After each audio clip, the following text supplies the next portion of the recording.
out of StreamYard, you may never know who's talking unless they move a lot. And that's me. I'm moving. I'm Rich. This is the 5th of 5 sessions of Star Wars Saturdays Apocalypse World Tatooine. That's a lot of words.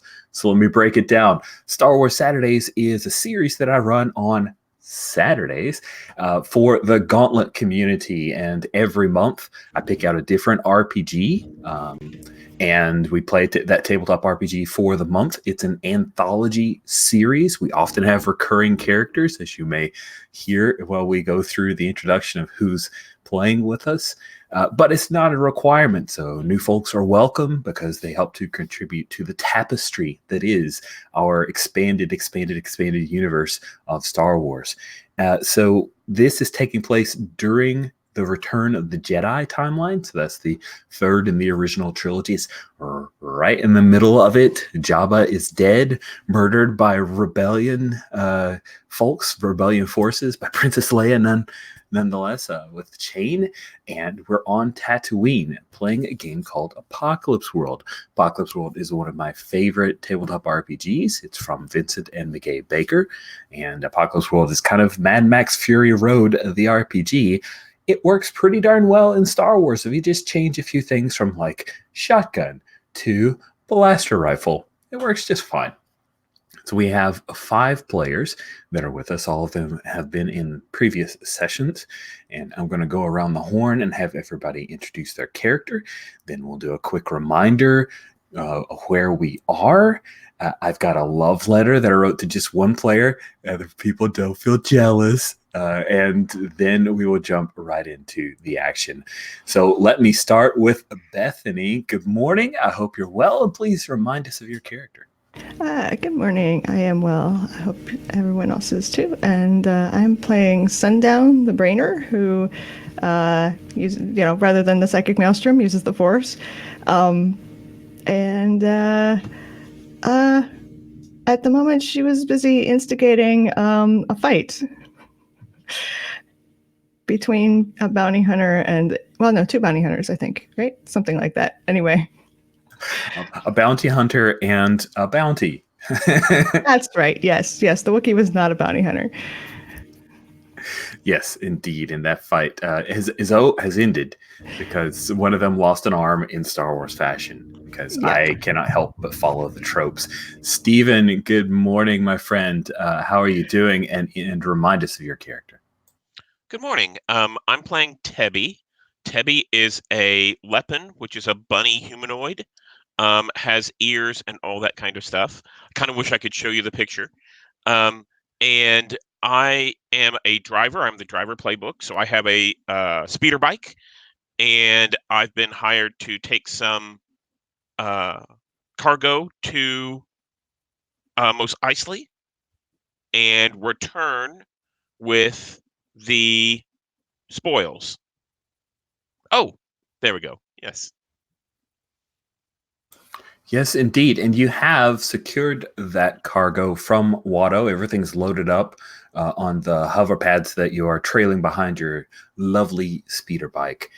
So we've got you ready to go, but will you be able to leave is the question. Next, we talk to the third member who's also in Mos Eisley. By member, I mean character of the amazing Leandro. Good afternoon, Leandro. How are you? And remind us of your character. Thanks very much, Rich. I'm feeling good. I didn't know I suddenly became a magician in between sessions. Anyway, I'm playing Tella Garcenon, although that name may or may not be as real as her identity. She's the Angel Playbook. She's a former Imperial medical officer who basically defected or ran away or went AWOL, tried to set up shop in Tatooine, but sins came to roost, and she's now don't know where she's going. Last time we saw her, she was at Mos Eisley with that supply run, which only came about because the rescue mission to save her ended up depositing her in Sundown on Tebby's vehicle. So tagged along, had some adventures, caught up with maybe deciding to save this Twi'lek slave from Watto, and then thoughts of her quote unquote beloved, who we'll get to meet probably very soon, distracted things, and now, God, I don't even know what's going to happen. Me either. This is delightful. Wonderful. And so why don't we meet the character who has been distracting poor Tella? Joe, good morning, my friend. Hope you're well. Remind us of Janella. The person who's been, this is the recurring character. Janella, this is the fourth time you played Janella, or third? Third time. Yeah, she's been a bounty hunter, she's been a crime lord, and now she's a Skinner? Yep. She's Janella Jantek. She's the Skinner playbook. She's a entertainer by profession currently, because that's what she started off as long ago before, and she's very good at manipulating people apparently, and apparently causing chaos or ending chaos or both. I don't know. It's she's got a long string of people hooked on her. She does. She has a small cult. She's got the major domo of Timo the Hutt on the string. It's crazy. All the things that she's doing, like a little orchestra. Like she's got an orchestra, and she's the conductor, more or less. I think is what's going on. Joshua, good morning. Welcome back. We had tech issues last week, so you are back here with us. Please remind us of your character. Yes, Grim is a ex-clone trooper from the Clone Wars, and he also worked for the Empire during the transition, if you will. And then some falling out between him and Tella ended up in both of them leaving the Empire, and now he works as a hired hand. He's a gun lugger, and he's been lost in the sandstorm, trying to find his way in Mos Shuta.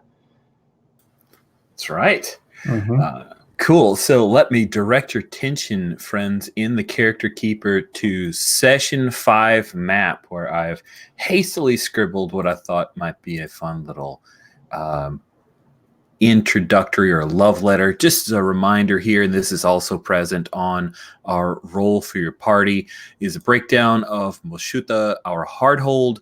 There is a sector here that's still under the control of Stormtrooper Sergeant Harridan, who fought in the big battle that was swallowed up by the sandstorm. And here we go. After a massive sandstorm, the Tatooine hardhold of Mos Shuta slowly comes back to life. The forces hiding out in Timo the Hutt's palace are ready to venture out into the hold again. Against them are arrayed the remnants of several stormtrooper gangs. Also, a trooper sergeant named Harridan. Harridan has retreated to the northeastern sector of the hold and is working on something. You can hear the sounds of metal being welded and moved around. Something is happening. Meanwhile, a resupply mission in Mos Eisley has taken some unexpected turns. Tebby the driver has secured the water and supplies from Watto, but her journey may not begin unless she convinces Sundown and Tella it's time to go, or the Leppy could leave them behind. Grim, I wrote you a very brief love letter. Sorry, but hopefully it will get the point. If you could read that love letter and then make the roll, that would be fantastic. And then we're going to circle around to see if we want to do new highlights. Alrighty. It says the sandstorm took you away from us for a little while. Let's see where you ended up. Roll plus sharp. Thank you for the +2. Let's see here. That's a 11. Wow. On a 10 plus, you get to choose two options. Okay. So you were able to take down Parcher's forces before they joined Harridan. Can I have recruited them with my gang advance? Why, you sure can have. Perfect. And you found Harridan's private quarters, of course. Yes. Nice. All right. Those are both very good things. You don't have a new vehicle, and you have not secured ammo for your weapons, which means that at a hard move, I may say that one of your weapons is completely out of ammo, and that'll hose you. Cool? Sounds great. All right, let me turn off stop sharing screens. Everybody's back to our small head pop-ups in the StreamYard. So would anyone like new highlights for our 5th and final session? Quick question. Should I do my beginning of session move? Well, let's do the highlights and then we'll circle Okay. around to that. I didn't know. Absolutely. Yeah. No, it's a good question. Thanks for reminding me that that's out there. I'm good. I saw a hand go up. Did I see a hand? Yeah, all right. Yeah, I'd like to. All right, cool. So let's wipe out those highlights. Just keep in mind what was highlighted before. We will start with Sundown. It looks like Janella would highlight you.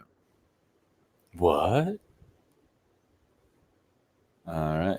Yeah, everyone else is wrapped around. Highlight weird. Come on now. Excellent. Yeah. Sweet. I will go with highlight hot. I still like the hot highlight for you. I want to see more hotness. All right, fantastic. Janela, it looks like it would be Grim, your friend. My best friend, right? Best friend.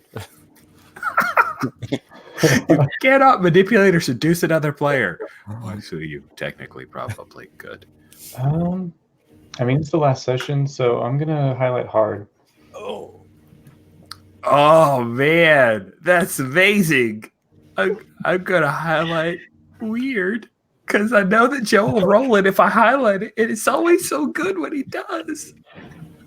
Only like once. It's all I need, baby. All right, Grim. It looks like it would be Sundown highlights Grim.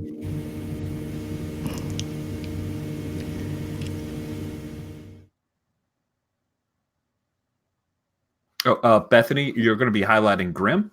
Oh, sorry. No problem. Yeah. Let me see. Grim.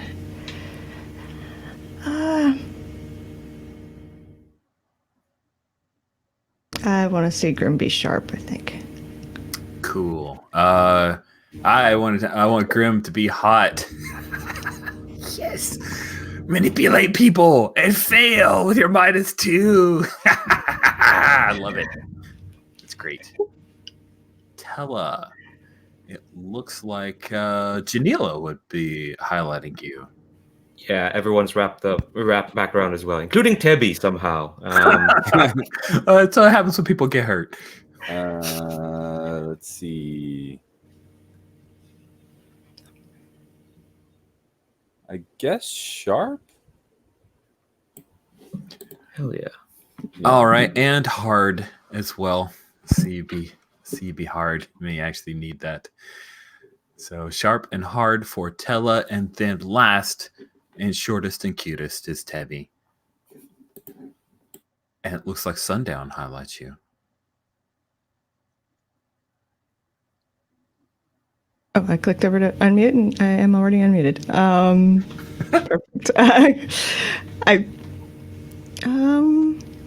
Tebby, I think I want to see Tebby be weird. Because I don't think she's been weird at all yet. That's true. That's true. And since Tebby is a driver, just double checking. Yeah, you've got some cool related stuff. So I'm going to highlight your cool. Okay. A cool is one of the stats that I am a little hesitant because it's difficult to engage it, but drivers and some of the other playbooks have cool related moves, and so I feel more comfortable there. All right. With that in mind, we now have Janila has a start of session move. You got to roll plus fortunes. Yep. Let's see. There's a 10. Nice. 4 and 4 plus 2 is 10. So All 1 right. to 10 plus, your followers have surplus. The end. Okay. So 1 barter, violence, and party. Nice. Cool. So let's talk Violence. about that. So your scene is your cult, and they are huddled here in Timo the Hutt's palace with you, I assume, or at least to a degree. Some of them may be scattered out in the the sandstorm, trying to dig themselves out from all the sand that's piled up and the like. But there's definitely a post sandstorm kind of party that they will be throwing in your honor, because some of them think that you're the reason they survived. Are they that fanatical? I don't think I think a few of them are. Okay. I mean, maybe not all of them, but a few. Enough to be disturbing, because they're savage and stuff, right? Yeah. All right. Savagery and desertion are your wants, but you rolled a 10+, so they are good to go. Yep. As a reminder, perversions. for me, Janila had convinced Tupper Biss, the major domo of Atimo the Hutt, that retaking Moshuta was in their interest, right? Or what? I know you got your hooks in, but I just wonder, is that where we were? That is correct. And he gave me some people to go with on this mission, and then Timo gave me some battle armor. Yep.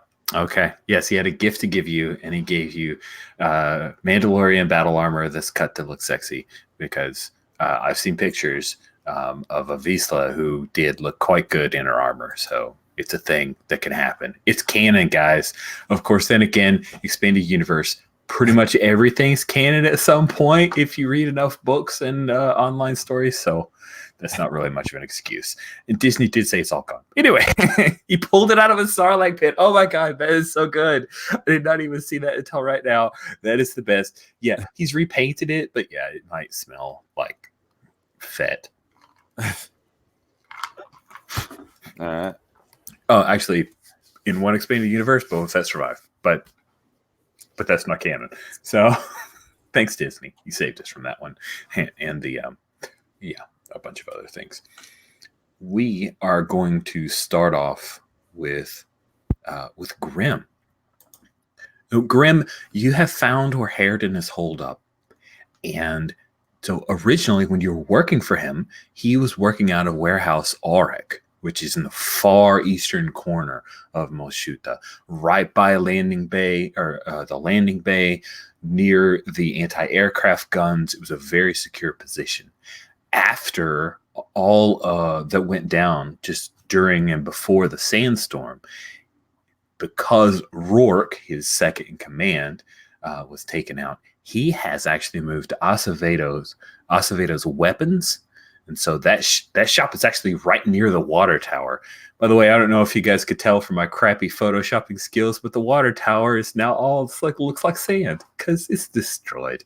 But Acevedo's weapons is a very secure facility, because Acevedo, the Trandoshan, had set up those kind of cool shutter type, heavy metal shutter type deal, so he could lock that thing down. And he also had a large amount of weapons stored there. He only got to take a few of them before he was captured.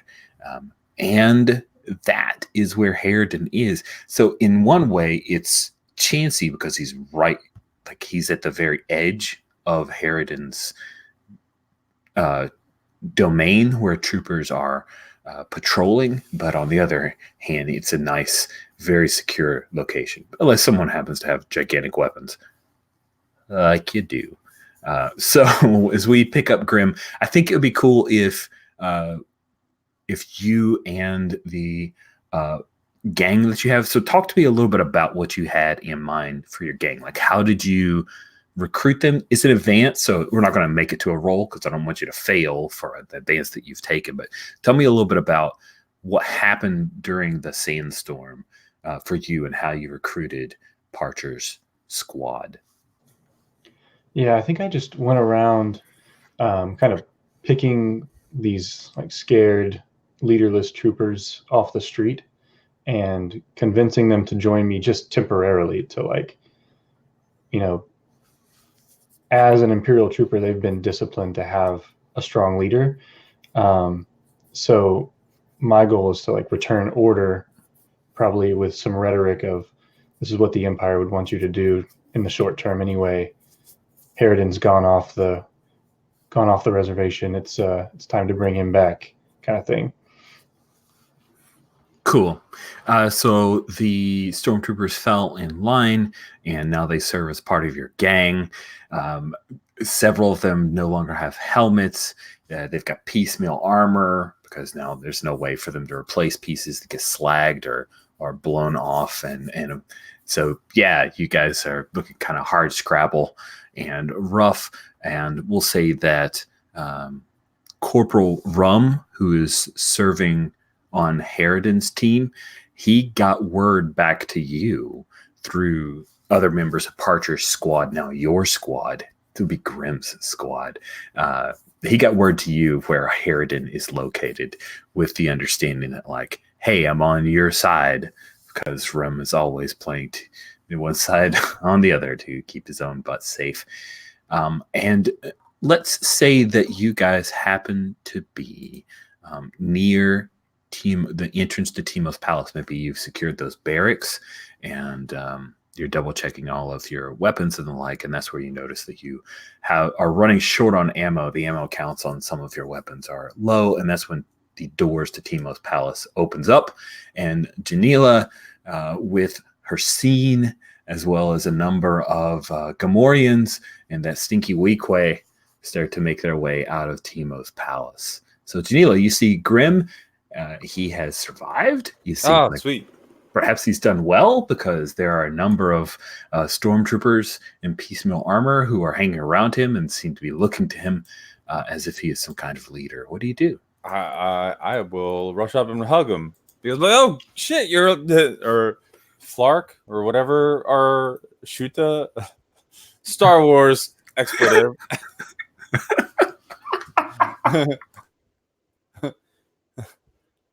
That's perfect. Go. I thought you were frizzed. I thought you were too. No, I made it to Timo's, to get a group. That's exactly what I've been doing. I think we had the same idea. I aim to take down Harridan once and for all. Well, all right. We're common goals. Free Moshuta, get it back to the status quo. Exactly. Because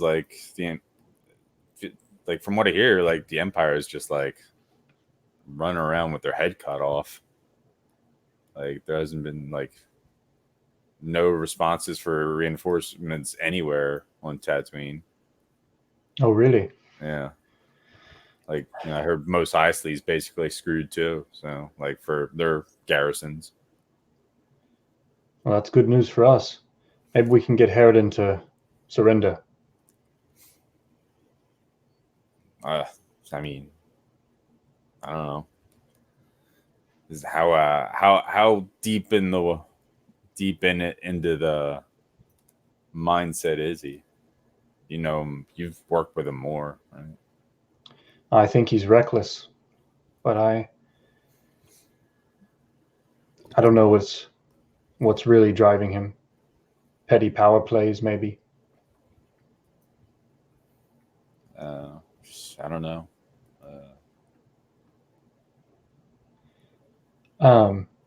Rich, I want to ask Janella the question from my Yes. Oh, delightful. I have that written down, but I didn't remind you. I'm so glad you remembered. Yes, ask your question. Is it the one you asked me for him last week? Yeah, I put it in the chat last week while I was disconnected, but it's just, would you actually have my back in a tough situation, or would you save your own skin? And the answer, which shocked Rich, was, yeah, I'd have your back. You're an actual friend. That's right. I love it. And now Grimm knows. Oh, is Janilla in the Mandalorian armor? Yeah, she got the armor on. Janilla's looking she's looking pretty tough right now. She's got like the helmet off to shake the hair out. Sorry. I do not know how people deal with this. Is that why you always have your hair cut so short? Well, that's also why I never wear my helmet. Oh, that's fair. It's stuffy in there. Yeah, this is ridiculous. Like, what's with the voice modulators? Oh, there's all kinds of uses for that. Seems a bit dumb, but unless you're trying to disguise yourself, I guess. But why would anyone want to do that? Well, it can also be scary. I mean, maybe. And there's a amplifier in there, so you could use it for your performances. I don't really. I mean, maybe. I don't really. I mean, sure, yes, the armor could easily be used in the performance, but maybe we'll have to test that out on you later. Well, let's deal with Harridan first. Well, let's wait. No, wait. There is no turn someone to move. Damn it. Well, I mean, there's seduce and manipulate. Yeah, but that's only when you're trying to get them to do something. You can't I'm not just actually trying to green. get Grim to do anything. You just want hold. As the two of you are talking, one of the troopers by the name of Fuse, Fuse has been watching the skies, and he calls out, "Sir, there's a bogey!" And he points up, and you guys, we have a moment where you see breaking out of atmosphere is a ship. I have a picture to show you. I'm very excited. So the ship looks like that, and it is descending and heading towards. It's hitting in atmosphere, and it looks like it might be heading towards Moshuta. And Trooper Fuse and a few of the other troops will be a little nervous, and Fuse says, Sir, should we go get in the AA? And he means the anti-aircraft setup. Fuse, I want you to head to Spaceport Control and try to hail them. Yeah. But yes, let's send some men to the AA as well. Cool. So you have those guys split up, and some of them will go to man the anti-aircraft. I'm kind of imagining it's like a retrofitted AT-AT artillery turbo laser set up, and so they'll be running to get on that, while Fuse is leading a few others to go spin up Starport Control. You can see the remnants of the sandstorm, starstorm. What the hell is a starstorm? I don't know, but now I want to tell a story about a starstorm, but not today. Future game. That's for future Rich to worry about. Sandstorm. So you got like, have you ever seen like post blizzard kind of thing? Except it's sand. So there's like this beige sand that's kind of runs up along all of the buildings. And it's difficult to open doors and the like. Except luckily, in Star Wars, doors open kind of Star Trek-y, So then all the sand just dumps into the front, the foyer of every building. But they'll be running towards Starport Control and setting up the AA. With that bit of action, I'd like to cut from you guys. Oh, did you have a thing you wanted to do? I'm looking at the ship. I want to do the force thing. I'm like, can I? I've seen enough people do this. Do it. Yeah. I'll open my brain to the world's psychic maelstrom. See, that's why I highlight weird. This is going to be great. I got it was a 5 and a 4. Then it became a 5 and a 1. So it's a miss. It's a miss. Awesome. You totally know what that ship is. It's called the Houndstooth. And it is a heavily modified medium freighter that is owned and operated by the bounty hunter Bosk the Transition. And it is headed towards Harridan's side of Moshuta. Oh, fuck. Or, oh, Flark. So we'll cut away from you with that answer. And we will pick up with the last moment that we had, which was the last moment we had in Mos Eisley, which was that moment when the Cathari, known as, I was spinning around, Ramara Riss, the bounty hunter who has what I jokingly called a red-colored light shiv, had just cut off the arm of a Wookiee, a bounty that she could secure, but then she looked and locked eyes with you, Sundown. And she turns off her lightsaber and starts walking towards you. Like, there's no way that she's going to not. Like, right. I'm not gonna fool her again. Yeah. What do you do? I go up to talk to her. Cool. She stops a few feet away, a little unsure, but she says, "You're like me."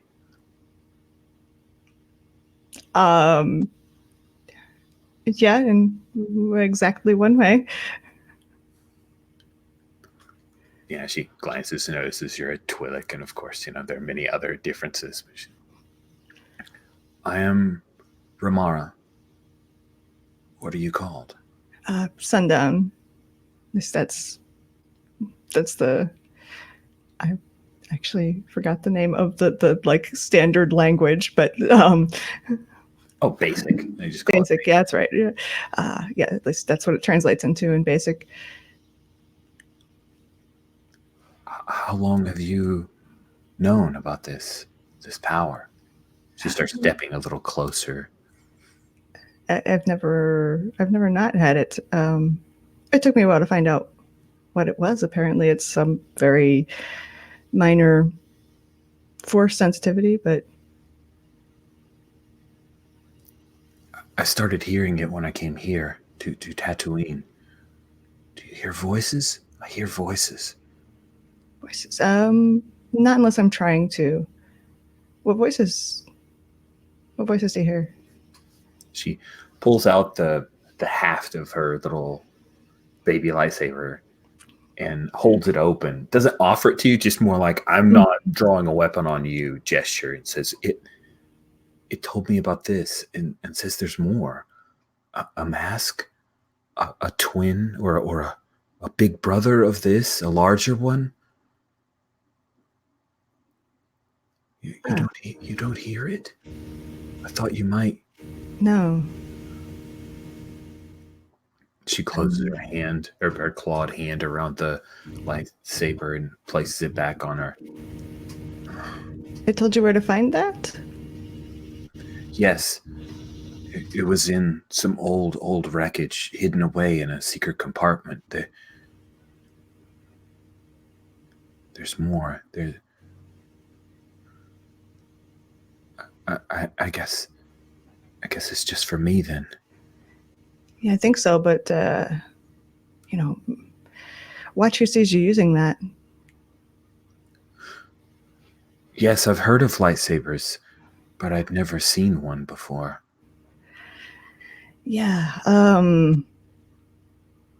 mean, I don't know. I personally have never used one, but I've heard they attract the wrong attention. Although, who knows what's up with the Empire these days? It might not be a problem anymore.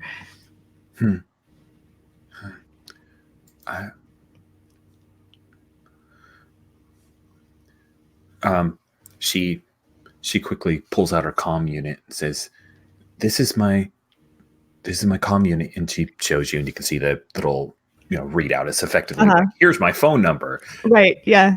If you wish to talk, you can reach me here. The range on this comm unit is very far. It's quite expensive. Yeah. And like I'll kind of pull out mine and do the like text to get someone's number. Cool. Thing. Okay, and then, yeah, she codes that in, codes it in as sundown, and now she can kind of communicate with you. It was good to meet. Yeah, you too. I wish I had more time to talk. And I'm like looking over, and Tella's probably staring impatiently, like, okay, let's go. Tabby's like sitting on the speeder bike. Yeah, come on. I think my friends are going to leave without me if I don't get going. Yes. And she reaches a hand out and like touches your arm, just kind of grips it and says, "Good luck." Yeah, I like kind of pat her hand, and yeah, you too. I don't know what's about to happen, but if the Empire is in as bad a shape as I've heard rumors of, things are probably going to get real interesting for you. I want to talk to you later and learn how you do what you do and learn. Yeah, absolutely. I will call you. Hmm. Or you call me if I don't call you tomorrow or the next day. Okay. And then she'll turn and start to secure her bounty, the Wookiee. Yeah. So we cut to Tella. You'd spoken to Jikbaloo. You healed his wounds, kind of pulled that pain away from him, saw the tragic past of this young Twi'lek boy, and he thanked you. Doesn't understand why you're helping him because it's just not something he gets. Like, no one helps Jikbaloo the slave. But Watto pats one of the barrels of water that's loaded up, and everything's good, Tebby.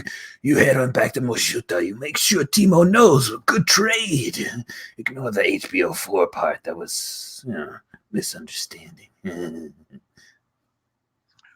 We actually placed a bet at the end of last session. Right. I bet. Hold on. Yeah, he does need to pay up. So if I remember, it was for cred. So maybe you end up with was 4 cred. Feel about right for what you pushed him into. If I recall correctly, we tried to push him far enough that we could potentially purchase Jikbaloo. Yeah, so about 5 cred is about how much a going rate on a slave would go. So yeah, if you want to spend the 5 cred that he owes you on that, you need to negotiate for it. He's going to try to push you higher because he's Watto. Right. So great. Okay. So Tella, did you want to do the negotiation, or do you want me to? I think you're already doing the talking. I think I mentioned Jikbaloo just like as a what if, or like can we do this, that sort of thing. Great. So basically, I think that Tebby kind of gets up in Watto's face and says, "Now, you know that you can't. I can't leave here without my payment."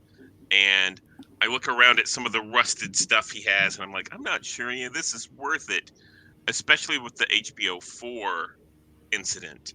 I'll take the boy.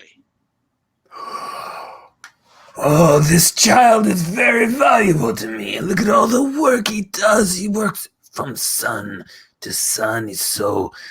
I can only part with him for 6 creds. He brings so much money to my little establishment. And Tebby gets up in his face and says, yeah, you can't survive with him either. Ooh. Oh, man. Are you going aggro? I am. And I'm totally like unclipping my little blaster clip thing. Yes. Yeah. I love it. Awesome. So roll plus hard. You actually have a 2 in hard. Who knew you were that hard? I have a 1 in hard, but I have Battle Babe move that lets me roll cool instead. Here we go. I didn't even think. Which I needed very badly because I rolled a 5, so I got a 7. Cool. So with a 7, he can force your hand and suck it up, cave and do what you want, get the hell out of your way, barricade himself securely, and give you something you think you want, back off calmly, hands where you can see, and he'll go.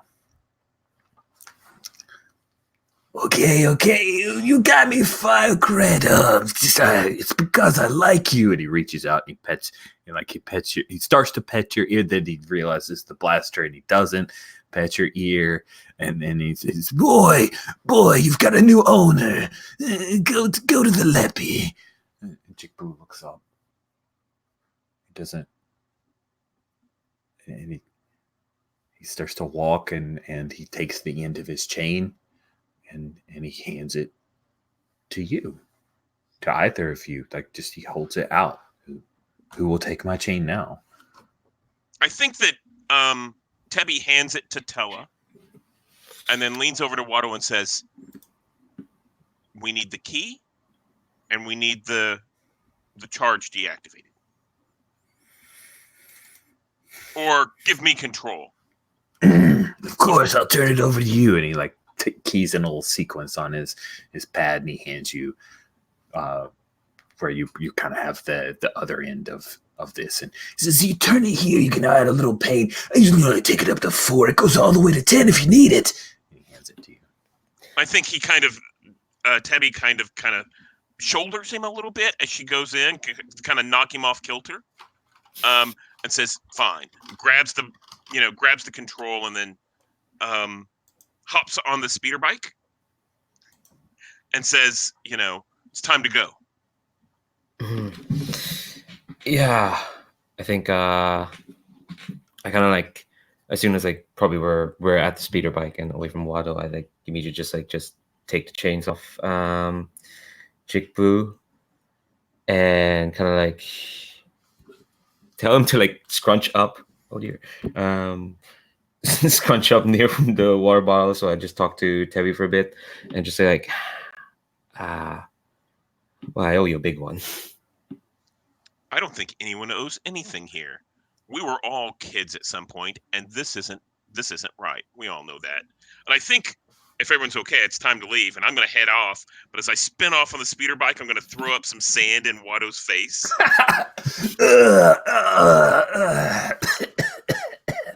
You stupid Lebby. You should have her hide.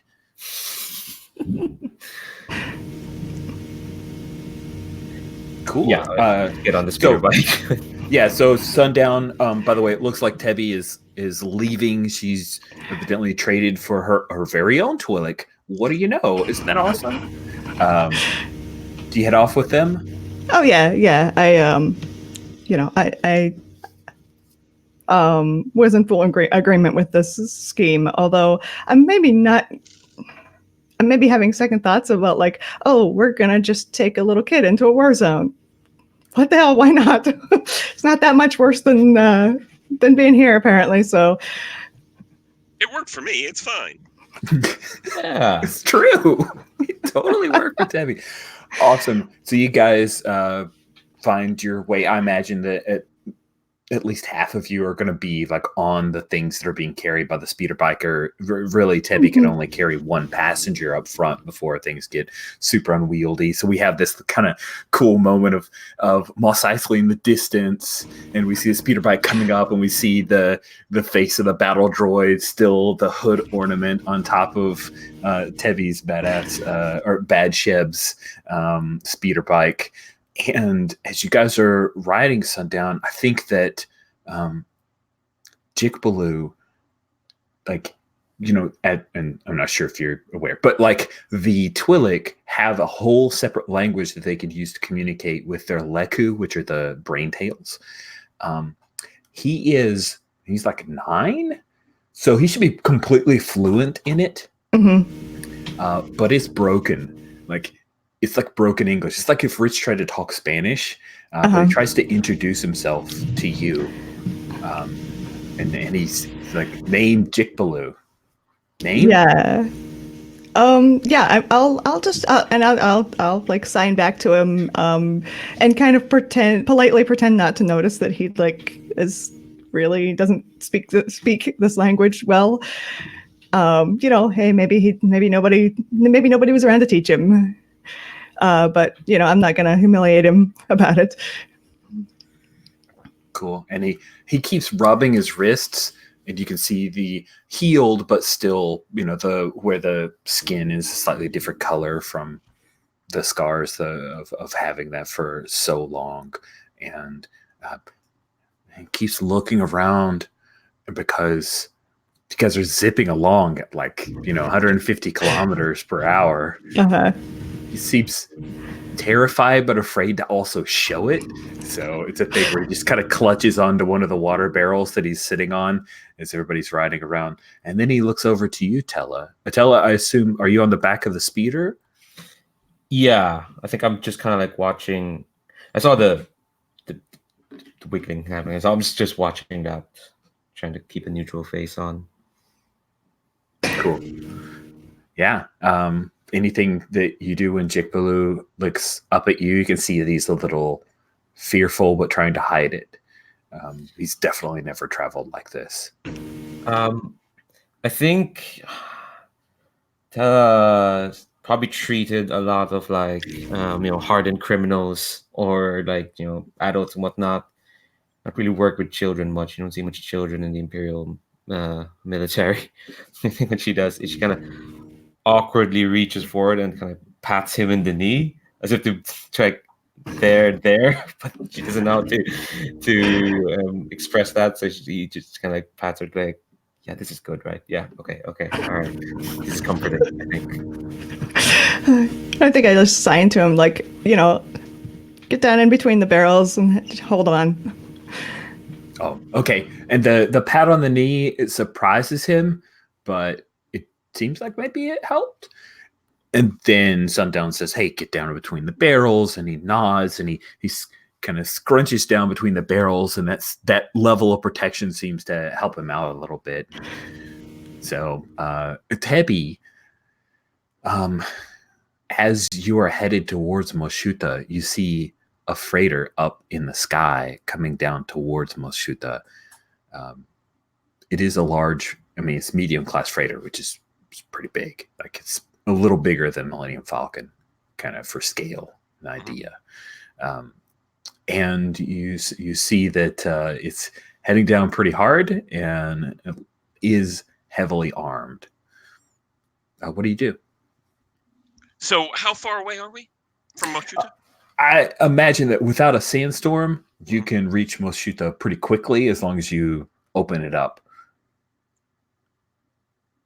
So I think that,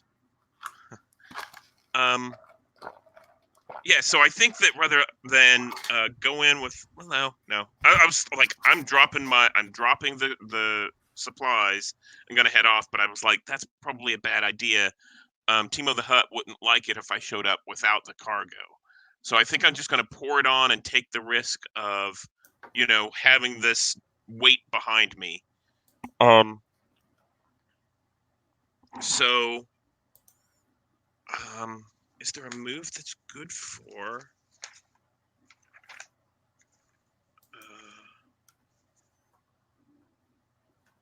So I think I'm going to pour it on and try and get back as quickly as possible. Okay, cool. So let's just have you do something under fire. Okay. And if you roll a 10 plus, I'll have you arrive on scene before the houndstooth has come in firing range of anything. And on 7 to 9, you're going to be coming in the middle of stuff on a 6 minus. Something has gone wrong. Okay. I got a 6 on the dice plus my cool is 2. So that gives me an 8.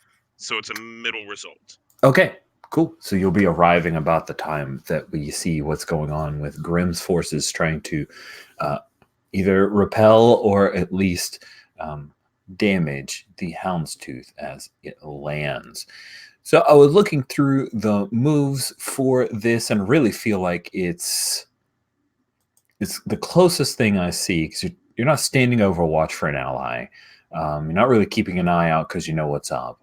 And you're not necessarily laying down fire, although that one, if you saw it differently, we could talk our way into it. But it feels like you're trying to seize by force the security of Moshuta to make sure that the houndstooth is not able to harry or damage you guys. So let's have you roll that move. Seize by force, you roll plus hard. Alrighty.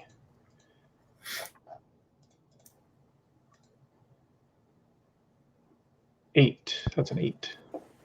Okay. On a 7 to 9, you get to choose one option from seize by force. You can inflict terrible harm, suffer little harm, take definite, undeniable control of it, impress, dismay, or frighten your enemy. I think it's choose 2. On a miss, you choose 1. You are correct. I am wrong. Thank you. I misread the move. Thank you. Typical bridge. I know, right? I'm so bad. Minus 1 XP for me. So my orders would be to not shoot the craft down, but just to try to get it to go away. Mm-hmm. No, we need to shoot that down. Janella's like screaming as I'm screaming over the comm. So I think take definite, undeniable control of it. Okay. And then maybe impress, dismay, or frighten your enemy. Okay, cool. So what happens then, because we do exchange harm, is that the houndstooth fires on the AA, and one of your guys is going to get hit by it. He'll be injured pretty badly. Why not have it be Fuse, because we've named him, so he's the one who gets hurt. That's what happens. You lose your plot armor when I give you a name. So yeah, he gets hit. Fuse had been sent to the control, so now we have to name someone new. We are going to call that one. Sorry, I'm using the Apocalypse World names, and they're always awesome, and I always get stuck on certain ones because I'll be like, oh, I remember when that character was in X game, and that's the thing I should be doing. So we will say Pellet is the person that gets hit. So I named and hit him right away, and he gets blown off off of the little seating area for the AA gun. But you see several hits. The shields look like they may have gone out on the Houndstooth, and it kind of veers off. And whoever's piloting it, yes, I want to I have control of the other AA gun, and I want my cult to shoot that down. Okay. Cool. We cannot handle Bosk right now. All right. Good luck. Because it looks like it's due to the results of this seize by force. Bosk is basically trying to pilot this thing away. He's not going to land it and shoot it. It's too hot. He's like screaming over the comms at Harridan. You said this LZ was good. And Harridan's like, don't be a ninny. Just land. It was like, get out. Or cool. die. So if you want to attack, I think that is doing something under fire. Yeah. Well, I mean, I'm good at that, but I wanted to roll hard. 'Cause I'm greedy. There is a 10. Okay. On a 10 I roll plus. hot instead of cool, so... Oh, look at you. On a 10 plus, you do it. So you fire upon the Houndstooth with the second AA gun. And the Houndstooth was turned away because he'd been impressed or surprised, and he's not returned fire because he was just trying to DD and get out of there. You hit one of the engines because the shields were taken out by the first AA, and you see the Houndstooth goes down. And you can see it like smoke furling away as it heads and slams into a dune and crash lands about a click away. Meanwhile, the Tebby, you arrive with the supplies. The gates open up from the scant few people that Timo had assigned to the electro gates, and Janila, you're seen. They're like, oh, the water's here! The water's here! We're saved! We're saved! All of Moshuta is what is good. Let's party! Like idiots. Yeah. So Tebby actually whips the little convoy thing around and heads straight up towards Timo's place to deliver the water. Nice. I think Zabra Biss and Timo will be coming towards the huge doors with the personal guard that Timo keeps, and they come out to personally pull in the stuff, and Timo floats over. Tebby, oh, good to see you. Look at this. I always trust this driver. The best driver, so much better than Han Solo. He drops cargo at the first sight of Imperial, I've learned my lessons, Timo. And there was some issues that we had on the trip other than the sandstorm. I'll tell you about that later, and I kind of shoot Zabra Biss a look. Ooh, nice. Zabra Biss will be like, He seems a little surprised at this, but he's trying to keep it on the down low, that he's surprised that you're here and alive. His eyes fix on HBO 4, your hood ornament. That's right. And I smile. Yeah. He knows the gig is maybe up for him.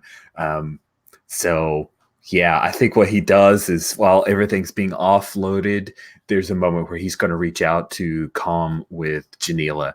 But let's see, Tella and Sundown, the two of you, you've arrived back in Moshuta. You can see all of the damage that's happened from the sandstorm. Windows are still open in some of the barracks, and there's sand everywhere.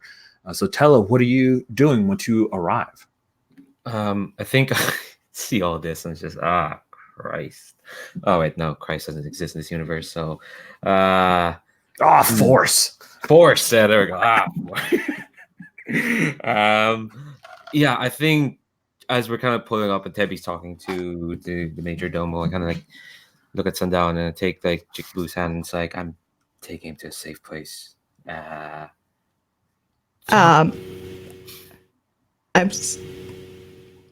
surprised there's any safe places left, but that seems like a good idea. Look, the safest I try to make it. It'll be fine. And she says it'll be fine to Chick Blue. It'll be fine. He nods, like, obviously you'll be fine. You two have saved him. Everything's fine right now. Yeah. And I think while I'm taking him to a safe place, trying to find out what the heck's happening here. Where's Grim, Janelle? What is things okay? Yeah. A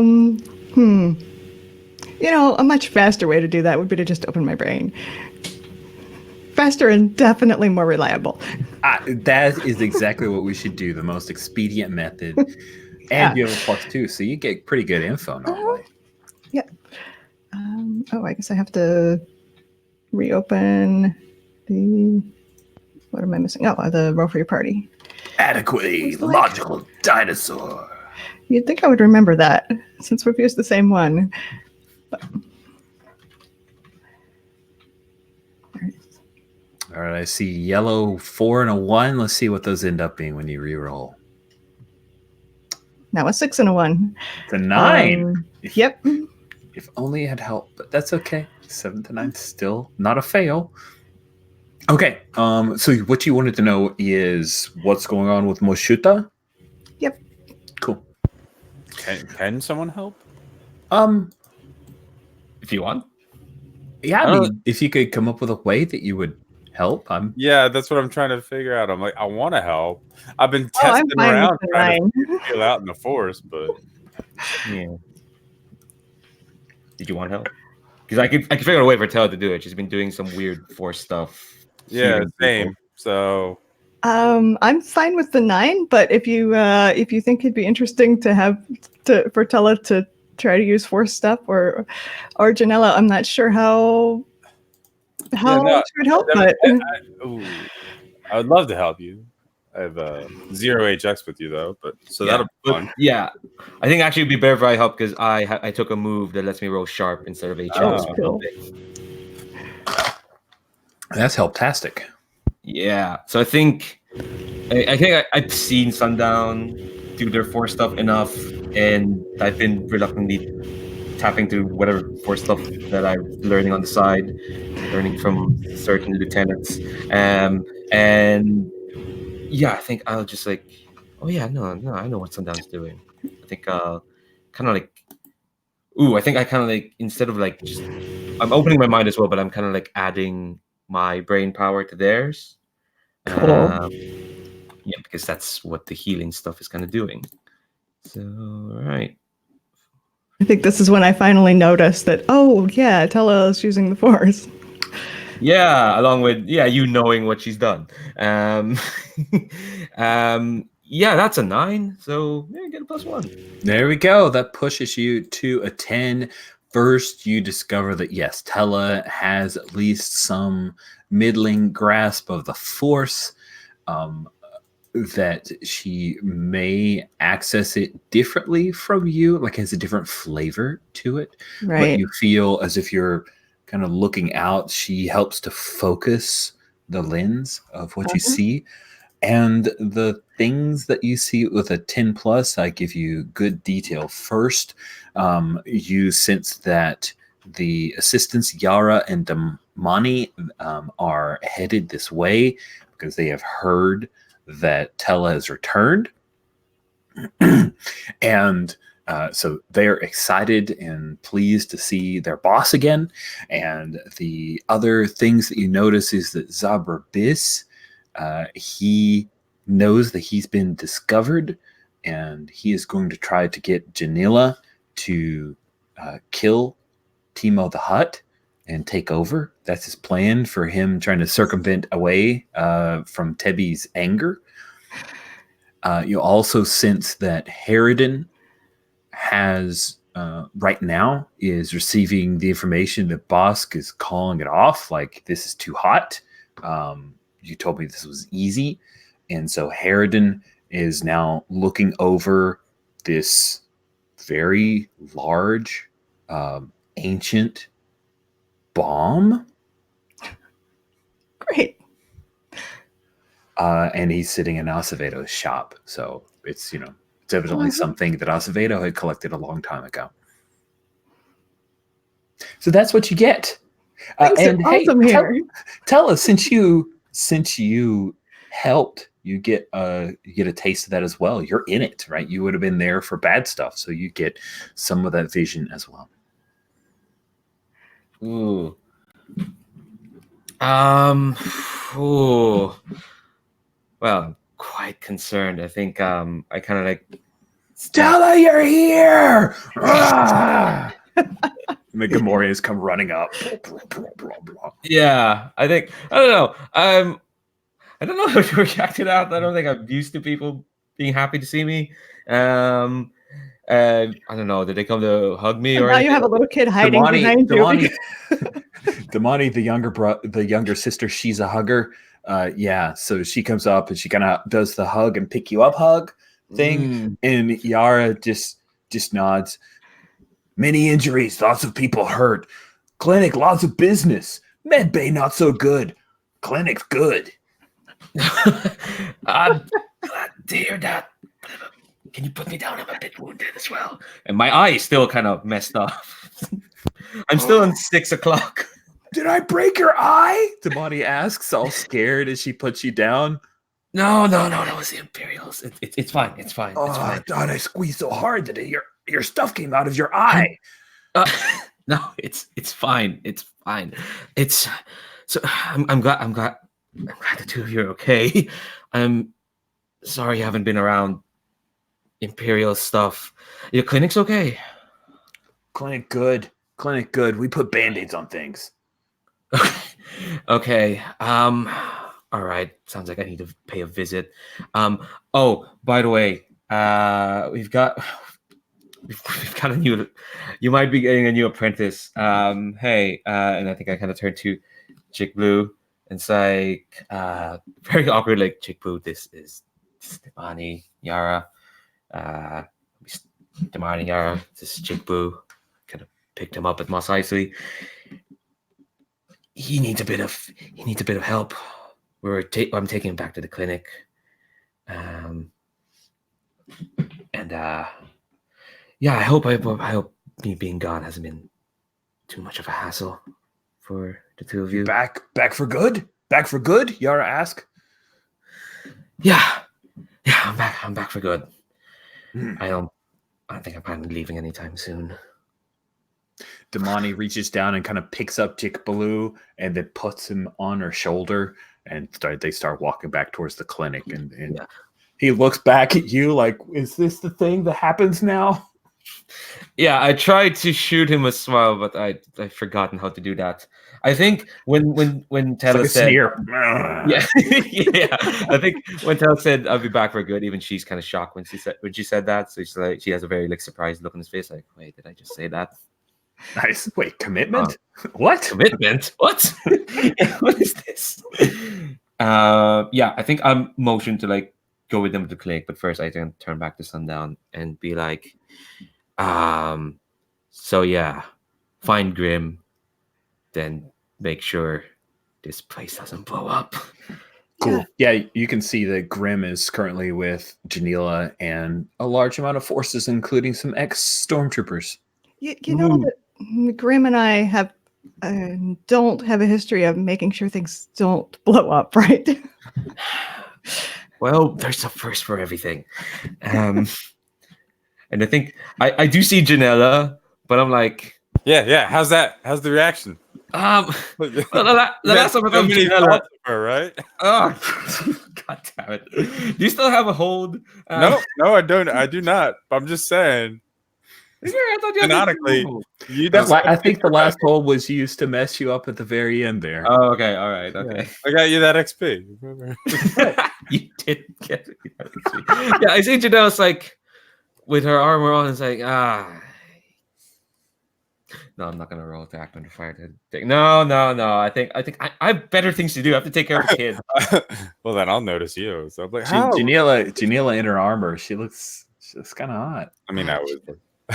Just saying. I mean, look, Tell has her urges as much as any person in this, but Hey, hey, see, Tell is still wounded. Her eyes still busted. Tella, or is that what you prefer? I don't know any. It's been some time. Tell us fine. Is that who you want to be? You know what? Yeah. Yeah. That's who I want to be. Gestures at the armor. You've been busy. Well, we're preparing for an assault, so I got a gift from Timo, so wants to make sure I'm protected. Wow. Head on assault. I mean, doesn't seem like you, but you don't really know much about me, do you? Well, I can say the same. Well, I at least try. I mean, I've taken down Gurlick bounty hunters, Gurlicks before, so a stormtrooper isn't really that scary in comparison. Right? That's what the whale race, Gurlicks or something. Herglick. Sorry. Herglick. You were close. Yeah. So. Yeah, I'm sure you're a badass Janella, but that's not really what I want to be. Well, no, I mean, I'm not trying to make. I'm just trying to find out who you want to. I just want you to stop being. You can let people in every now and then. It's not that difficult, and I mean, now that people know, and most people around here don't care. What are you so afraid of?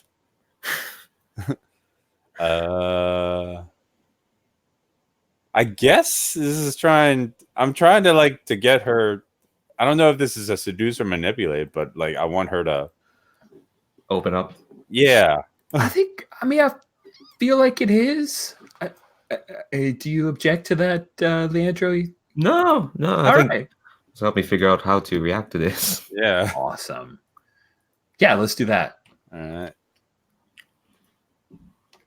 Well, you'll be happy. It's only a 6 total. Ooh. I know. I rolled a 4 on the dice. Oh, no. I know. It's insane. What happens on this? Prepared for the worst? Ah, Jesus. Yes. So I opened my mouth to say something, and then something horrible is going to happen. That's right. So, you guys prepare for the worst.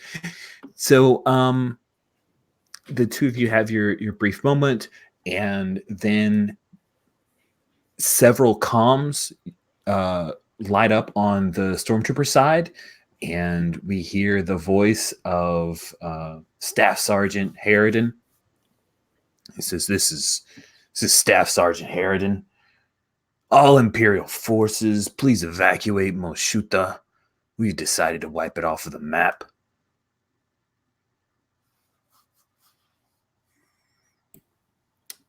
What do you do? I look at Grim. Grim's there, right?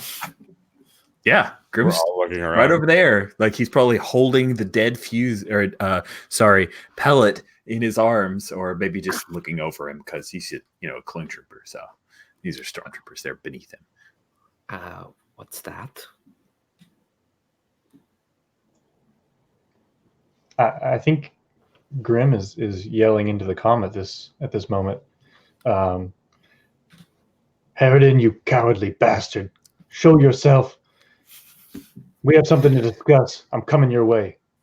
Be nice. Ooh, yeah, I love it. So it looks like you guys hear that they've gotten the APC up and running, and they've kind of cleaned it out, and they are It looks like Harridan's pulling up the rest of his troops and is trying to get the heck out of Moshuta. This is a hover vehicle, so his plan is to just go through the westernmost fence and come what may as he goes off the plateau. That's his plan. So yeah, Grim and Tebby, you two are the ones that could probably most easily do something about this. But if you look across the map, which is on the roll for your party, right now they are coming out of the slag works. And I'm imagining that you guys were all around kind of in front of Timo's palace in that big wide open space just south of the barracks. So there's quite a bit of room between the groups of you. So Grim, you're the one who is laying down the threat. What's your plan of action here? My plan is to try to set up some sort of makeshift barricade to get Harridan out of the vehicle so I can confront him face to face. Cool. Okay. So the plan is try to make your way over towards Slagworks, perhaps down Shantytown. I'm imagining this is kind of a running battle that's going on. So I'm going to check in with Tabby. You're on a speeder bike. You could get over there to Slagworks in a hop, skip, and a jump, but do you really want to? That is an Imperial armored personnel carrier. I don't know if you guys remember the toy from way back in the day, but that held a lot of stormtroopers. Yes. So I think that, and you said they're coming out of the Slagworks and headed towards the west. Yeah, so it's basically he did all the work in the slag works because there was enough equipment. And then if you see that little dotted area, this part of the electro fence, they're going to try to take down and then crash through that and then head towards Shantytown to kind of use Shantytown as a kind of like skipping a stone so they don't just drop off the plateau. So they're going to and then pop onto part of the Shantytown and then hit the desert and get out. And of course, this, his broadcast went to everybody. Everybody kind of heard it, including Timo. So I think I'm going to turn to Timo. What's Timo say? Yeah, Timo's eyes are, he's hot, so his eyes are pretty big, but his eyes widen and he says, you need to stop them. What? Debbie. And he say, 10 credits, stop them.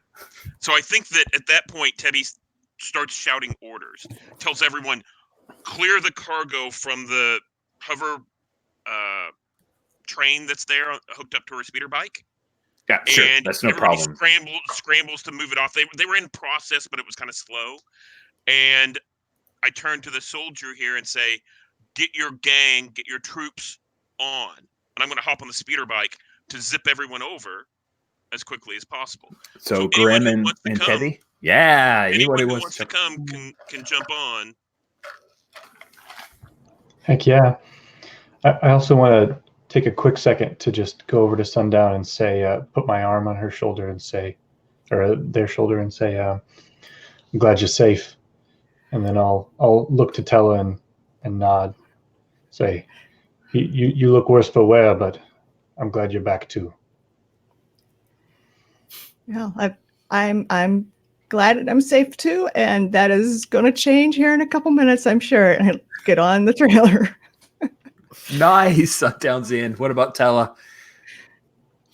I think I'm like, I think I say like, I'm kind of like, I don't have all my shit, so I'll say like, I do have to go back to the clinic to stock on everything else. I don't have my stuff. I don't even have get your angel kit. Yeah, I need to go grab that. But I think before I go, I turn to Jenna and say like, all right, look, if you really want to know who I was running away from, I'll tell you. If we're still alive after this, you know what, that's a promise between all of us. Everyone here, but no one dies.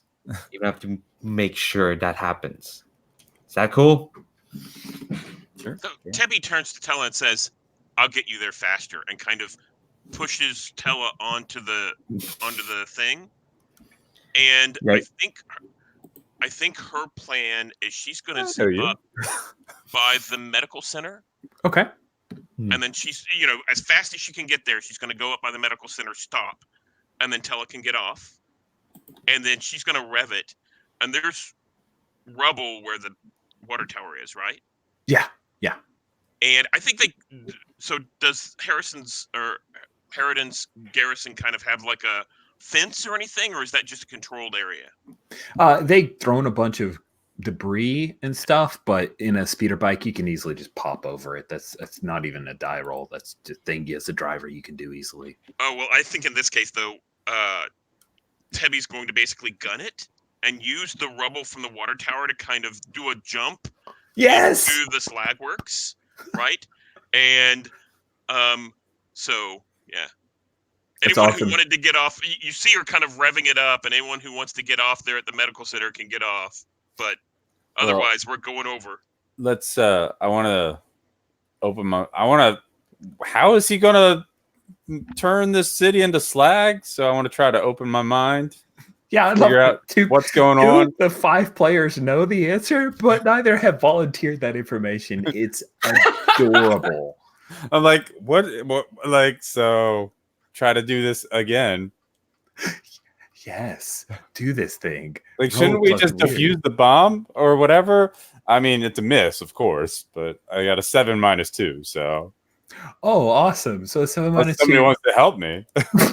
You'd have to get a 10 plus on that help, and you get an XP regardless. So what do you care, right? Yeah, I got the lost move, which is a weird base move. So sweet. So I'm announcing off-screen badness as Harridan is now headed for the Slagworks. He burst through that electric fence. It looks like they were able to turn off the electric fence itself, and the big troop transport, it goes out into open air, and then it slams down into Shantytown, throwing all kinds of debris everywhere. And then it pops off of Shantytown and heads towards the desert. And I think that the last thing is the Harridan says, timer's begun. You have 30 seconds. And from there, I think it's the perfect time for us to take our mid-game break. It is 22 after. We'll meet you guys back at half past. So, see you in a bit.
Just not gonna say hi to me, Tebby? I mean, come on. Rude. I don't recognize you. You're wearing all that strange armor that. I don't have my helmet on. Oh. Helmets are lame. Are you on the speeder bike too, Janelle? Huh? Are you on the speeder bike too, or do you stay back? I feel like, I mean, yes, adrenaline junkie, she would get on. And also, she didn't really figure out where the bomb was. So, like, if she did, she would have jumped off. But she knows she has a better chance of stopping this dude by getting in front of him and stripping. It's worked so far. So over half of the group, 60% of the group. Do you guys hear me okay? Yeah. Yes. Okay, good. I switched to a different headset and I want to make sure that it wasn't that it didn't mess up with StreamYard. So over half the group knows that there is a bomb. And Janela, by the way, you saw that the timer had begun. And Harridan has left the building. He and his troopers, Didi Mao. Grim, I imagine your squad. So I don't. Well, like you guys tell me, I'll kind of let Tebby be the thought leader on this. How many people do you think you could carry with a speeder bike and then the trail of hover pads that were carrying all the supplies? So there's one person who can fit behind me on the speeder bike, and I figure that's Yep. probably Grim. Okay. And then probably the rest of the crew, like I think each little hover cart thing could probably hold 4 people or so. Okay. Yeah. Okay, cool. So with that in mind, it'll be a bumpy ride, but let's say Grim, you can probably bring your gang along, Sundown Tella, Janela, all along with you. And Janela, some of your scene can come as well. I imagine Grome is not going to let you go by yourself. Like, I mean, I would like get any speeders you can and follow after. Yeah, So That's true. who all knows that there's a bomb? I do, and I think I'm like, I think once I realized that that you're trying to follow Harridan rather than start yelling or trying to be heard over the speeder bike. No, we need to stop. No, there's a bomb. Let Harridan go. Let's. Yeah. Tebby actually thought that he was going to strafe it from orbit or something, so that's why he was like, he needs to call it off. But if there's a bomb, Yeah, but there's only 30 seconds on the timer, guys. Right. So I think what Tebby's going to do is see if she can't figure out where the best place in town would be to put that bomb. Oh no! I mean, I know where it is, so that's part of what I'm screaming. Yeah. Oh, okay. Go to Acevedo's. At least that's where it was. I don't know where he's put it since then, but like that's where it was a short time ago. So we're clear. Like, how short? Minutes ago. Okay. Okay. So let me check in here. Tebby, do you want to charge after Harridan, or do you want to go to Acevedo's weapons shop to try to deal with his bomb?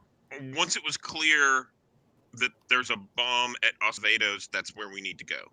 Okay. That's where Tebby wants to go. So it looks like the big train of folks who are going after Harridan now, you've been diverted to Acevedo's weapons shop. Tella, you still were going to the medical center then? Yeah. It's right nearby. So.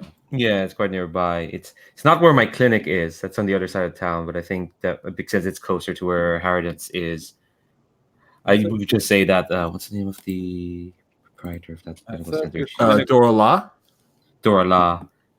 Yeah, I'll just say that you probably kept some of my stuff. I'm sorry, Tella. I thought the medical center was where your clinic was.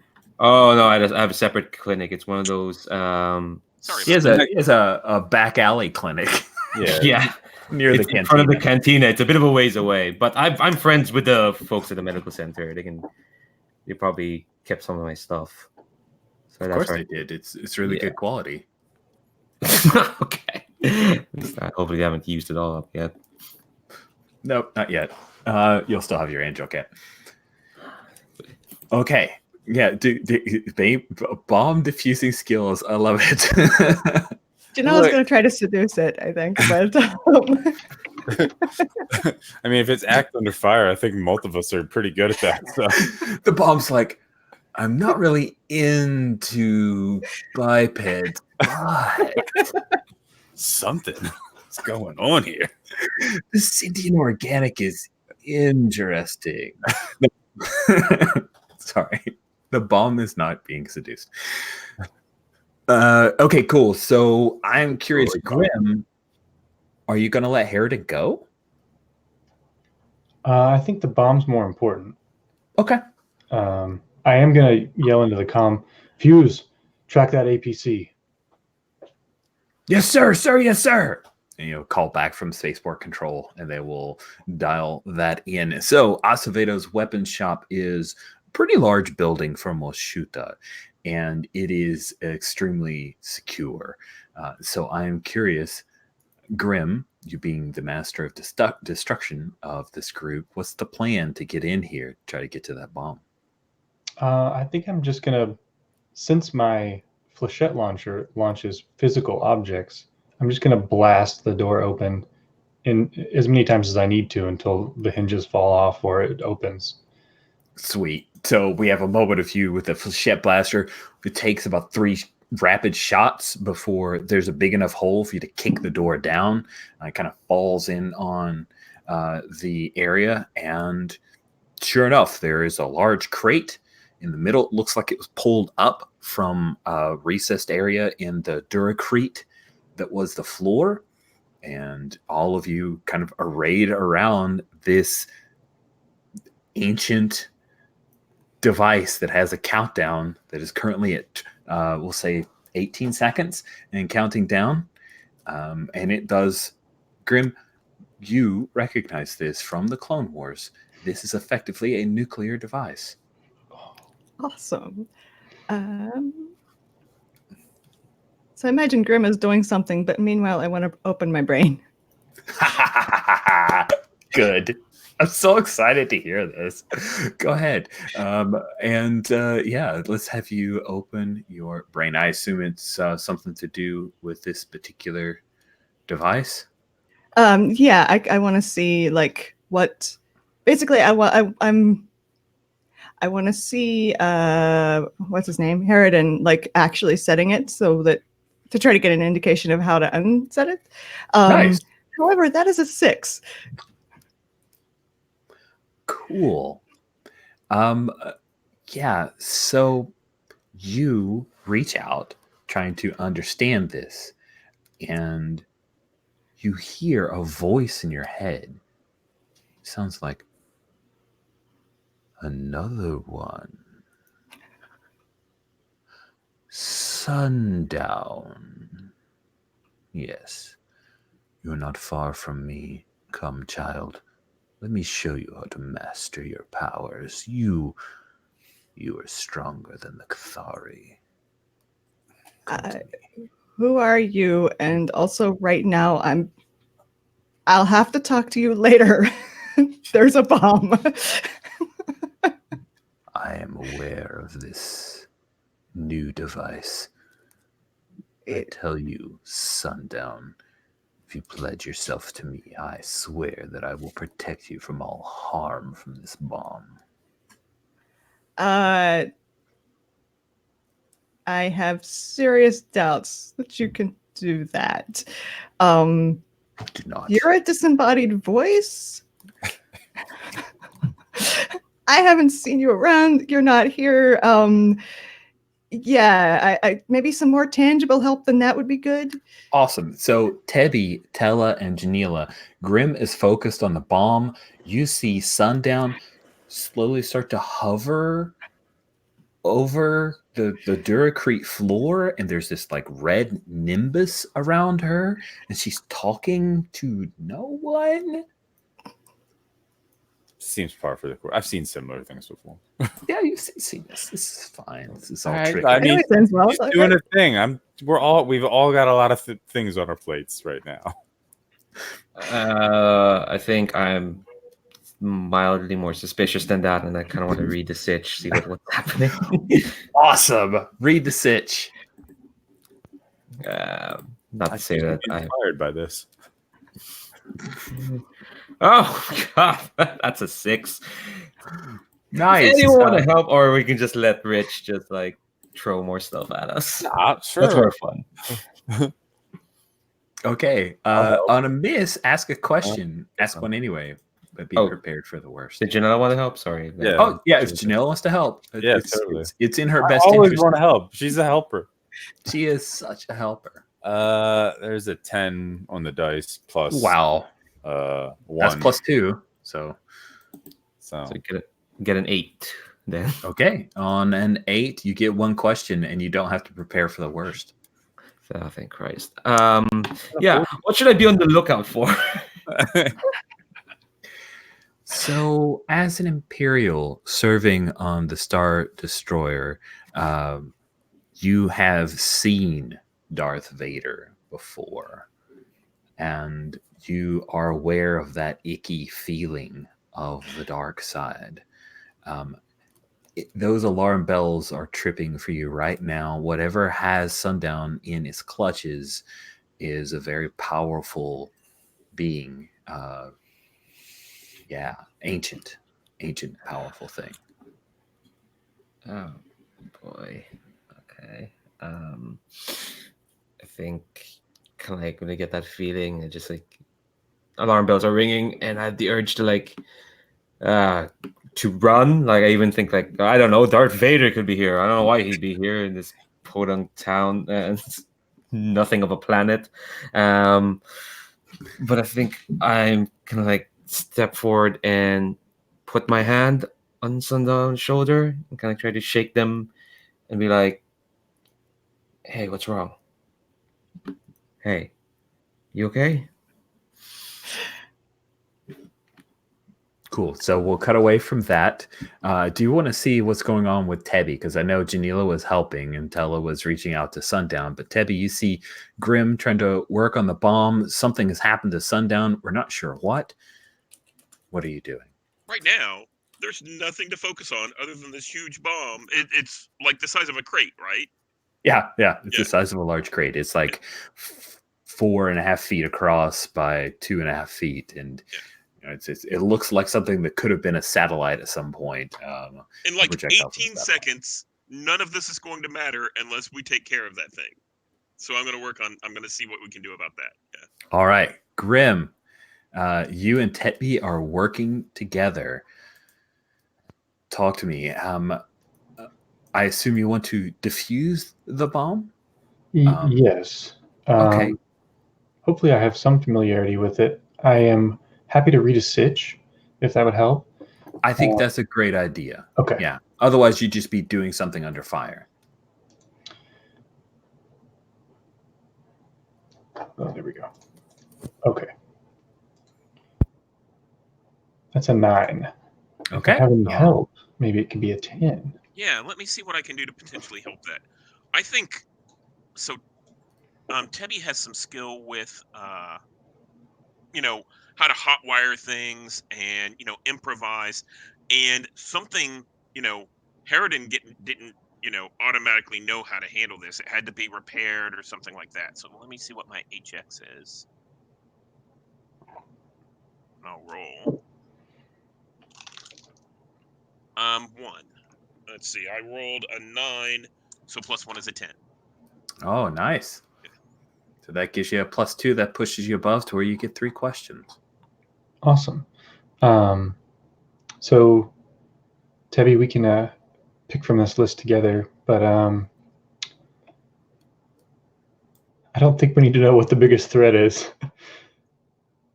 I guess where's my best escape route / way to not get exploded is the best question here so far. Oh, that's a good question. So this thing is a nuclear device. So if you're able to cut the power from it, you just know that from a general course, your knowledge of weapons and bombs, that if you can cut the power from the trigger, then this thing won't go off even if the timer says it's gone to 0. Okay. Tebby, you have any questions look good to you? What should I be on the lookout for? You should be on the lookout for a dummy wire that Harridan hastily installed that looks like the obvious way to cut power to the trigger that would throw someone off. And I'll point that out to Grim. Awesome. So then I'll ask, which wire is in control here? Nice. Oh, how clever he is. So you do not want to cut the blue wire. If you cut the white wire quickly, then you will be able to sever the power connection to the trigger, and this bomb will not go off. It will still be armed, but it will not. The trigger mechanism will not go off. Now, if this thing were shot, it would explode, but it would not be triggered by the current mechanism that he's set off. At least that'll give us more than 10 seconds. So I'll hastily pull out my vibro knife and slice through that wire.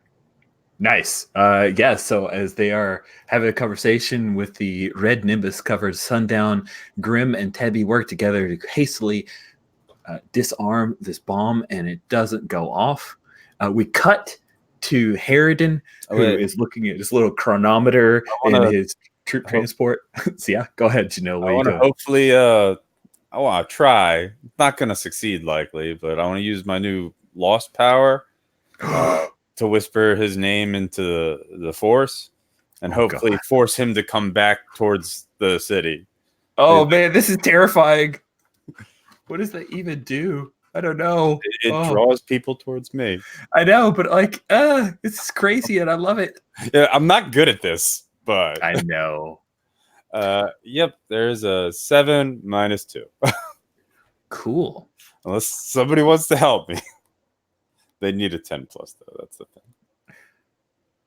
Yeah. The only one who can do that really I have the score to help you, but I don't know if I am in the position to help you. I don't know. I feel like you're very in the force right now. That's true. That is true. Maybe I could get my new friend to help you. You feel Janela trying to pull Harridan here. You hear his name whispered to the psychic males and to the force itself. You may assist if you wish. Okay, yeah, I think I'm just like amplifying that because, hey, a familiar voice. Awesome. Let me just latch on to that as opposed to this creepy person here that's trying to tell me to do something. And hey, the bomb hasn't gone up. Awesome. So I will roll +3. Oh man, you're pretty good at this. It's a really good. Well, no, I still didn't get it to 10 plus. Got a 7. Awesome. So you both you got it to a 7 to 9. Mm-hmm. Oh, you get a +1, so it goes to a 6, not a 7. Correct. Yeah. Yep. So it's still a fail, and now you are involved in this. Yeah, you asked. Great. So And I have dragged some kind of disembodied force voice into it too. You have dragged this. So on a miss with this particular move, the MC will ask 3 questions, answer them truthfully. So the first question that I will ask is of Sundown. How can this Sith Master convince you to join him? That is an excellent question. I don't know. What would... Oh, this is bad, but like Janela is now sort of part of this force connection. If he threatened her, I might agree.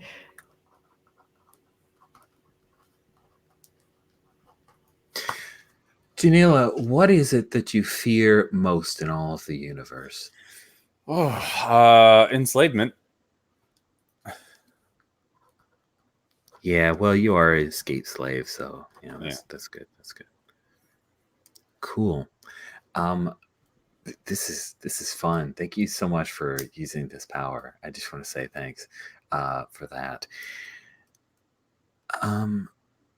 Let's see. Third question would be: do either of you have a question you would like to ask of the other?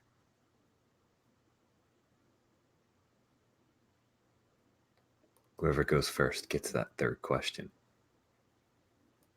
I don't know what Others who want to suggest it in chat. Yeah, I don't know what to ask. I mean, I always do. I don't either. Is everything all right with you right now? Like, am I like hearing the voices that she's hearing? You guys, yeah, you are. So here we go. I almost went with darkest moment just to like bring this even to a darker moment. But I think we will just spring forward. This Sith Master has all that they need. Ooh, yeah. How could the Dark One take Janella as an apprentice? Ooh, oh, I don't know, but probably like there's easily like way, like the promise like that she could like never fear enslavement again, you know. Nice. Well, unfortunately, he's much more interested in getting Sundown than you right now, so he's not going to promise anything yet. But maybe down the road, much better. But just, he puts that in his little book, you know, because he's so ancient that he still had paper books back then. Sorry, Sundown, you're cracking me up. That's awesome. You hear the voice speaking to both of you, but speech is cut off from you, Janilla. And it says, Sundown. This Zeltron. If you want to know my power, I will show you. Let me kill her before your very eyes. Is that what you would like? Or will you trust me? Will you join me? No, I don't trust you, and I don't want to. No, leave her alone. Janilla starts She's to not choke. part of this. Look, I'm willing to talk to you, but don't leave her. Let her go. Let her out of it. Her eyes begin to bulge. Her tongue hangs out of her mouth as she grasps at some unseen force. Look, whatever you want, just let her go. Come to me, Sundown. You will wear my mask. You will carry my lightsaber. Together, we will bring Tatooine back to the verdant world it was when I walked it. Sure, I'll come. Where do you want me to go? Just let her go. And you see from Mos Shuta out, first you see there's like an overlay of this grass, and there are pools of water and trees swaying in the breeze, and you feel yourself carried from this small little village of people on the lovely plateau that overlooks this valley, and it carries forward until you head underground in earth, not sand, and there's a temple there with many people who wear light clothing because it is warm, not nearly like the twin sons of Tatooine. And there you see the mask. It's kind of similar to like the Kylo Ren Darth Vader style mask. And you see a being that looks like a Duros. The Duros are the alien, kind of gray alien looking beings, and it takes that mask and it lays it upon this ancient stone altar, and you see that there are a pair of lightsabers, one that you recognize that the Cathari had, and the other is a larger one, but the two were created as a set, almost like a daisho for a samurai, larger, and the katana and the wakizashi, and you see that and you know where it is. It's maybe 10 clicks from here. Okay. Located under what now looks like a giant dune. Right. Cool.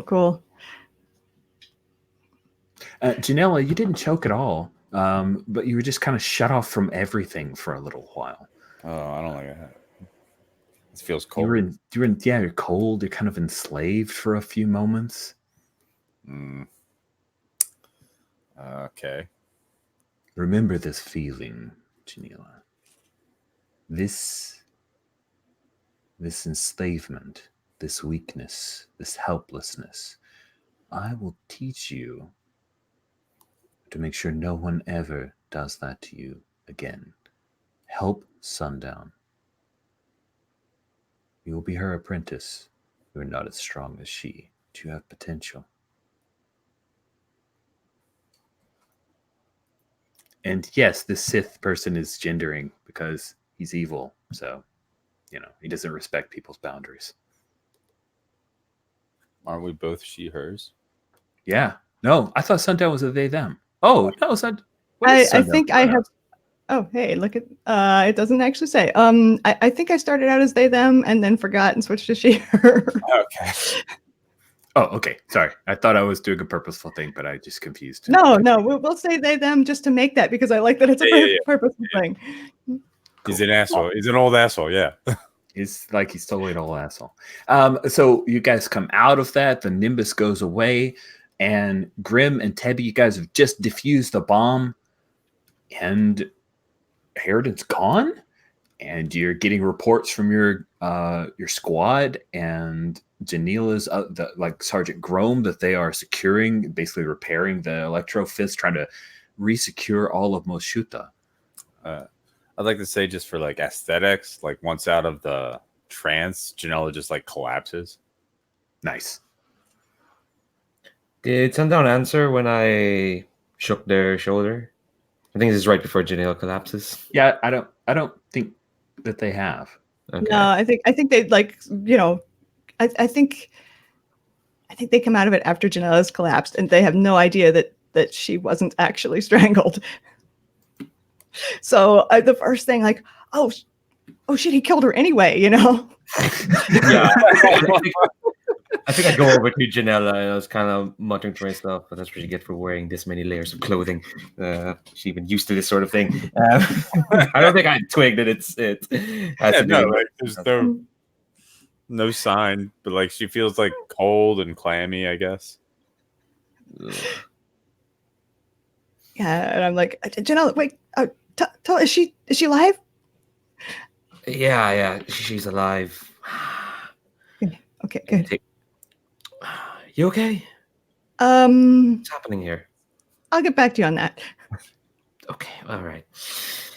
Okay, go check on Grim and Tebby. I'll hand over this one. I think I'm kind of like just like making sure Janelle's vitals are fine. Yeah, she's just like eventually, like, she collapsed, but like now it's like the hyperventilating type thing of. Ooh, nice. So let's swing back because I want to check in Grim and Tebby and hear from them and see what they're up to. So you guys have defused the bomb. There's some excitement going on with Janela. She's collapsed, but you also have Moshuta to worry about. So we'll start with Grim. Grim, what are you doing? Yeah, I think as soon as the timer runs out and they don't, like, there's that moment where are we going to explode or not? As soon as that passes, Grim will turn and like try to give Tebby a big bear hug, just out of sheer adrenaline excitement. I think Tebby just kind of, takes a big breath and just kind of, and turns around, and something happened back here, but Janela fainted because the bomb was scary or something, and. Yeah. Wow, Tebby. Wow. I do want to. Can I read Harridan, like, from my knowledge of him? What I want to know is if he's a threat to Moshuta or if he's going to go and do his own selfish thing and never come back. That's awesome. I think you should totally read a person. Okay. 8. All right. On a 7 to 9, you get to ask one question. What does your character intend to do? Yeah, let's do it. Awesome. And don't forget, you mark an XP for rolling sharp there. Yeah. And you remember specifically in his overall battle plans that there was kind of a countdown clock that he kept that if it hits a certain point, Moshuta is not worth the resources allocated, and they would didimao. So he had basically a backup plan, which is exactly this. He didn't know about the bomb, of course, right? Because you would have taken action, but he basically said, waste Moshuta or leave it and go. So he is literally going. He is, you know where he's going. He's going to Mos Espa, but yeah, he's not coming back. At this point, he'll take what he has of his gang and work as mercenaries. Yeah, I think Grim kind of walks outside and is speaking on the comm to Fuse, like, just let Harridan go. We'll deal with them later if we need to, but Malshuta is our first priority. Sir, yes, sir. Notification that the Houndstooth has crash landed. It is 2 clicks to the east. Should we deploy and go and investigate this ship?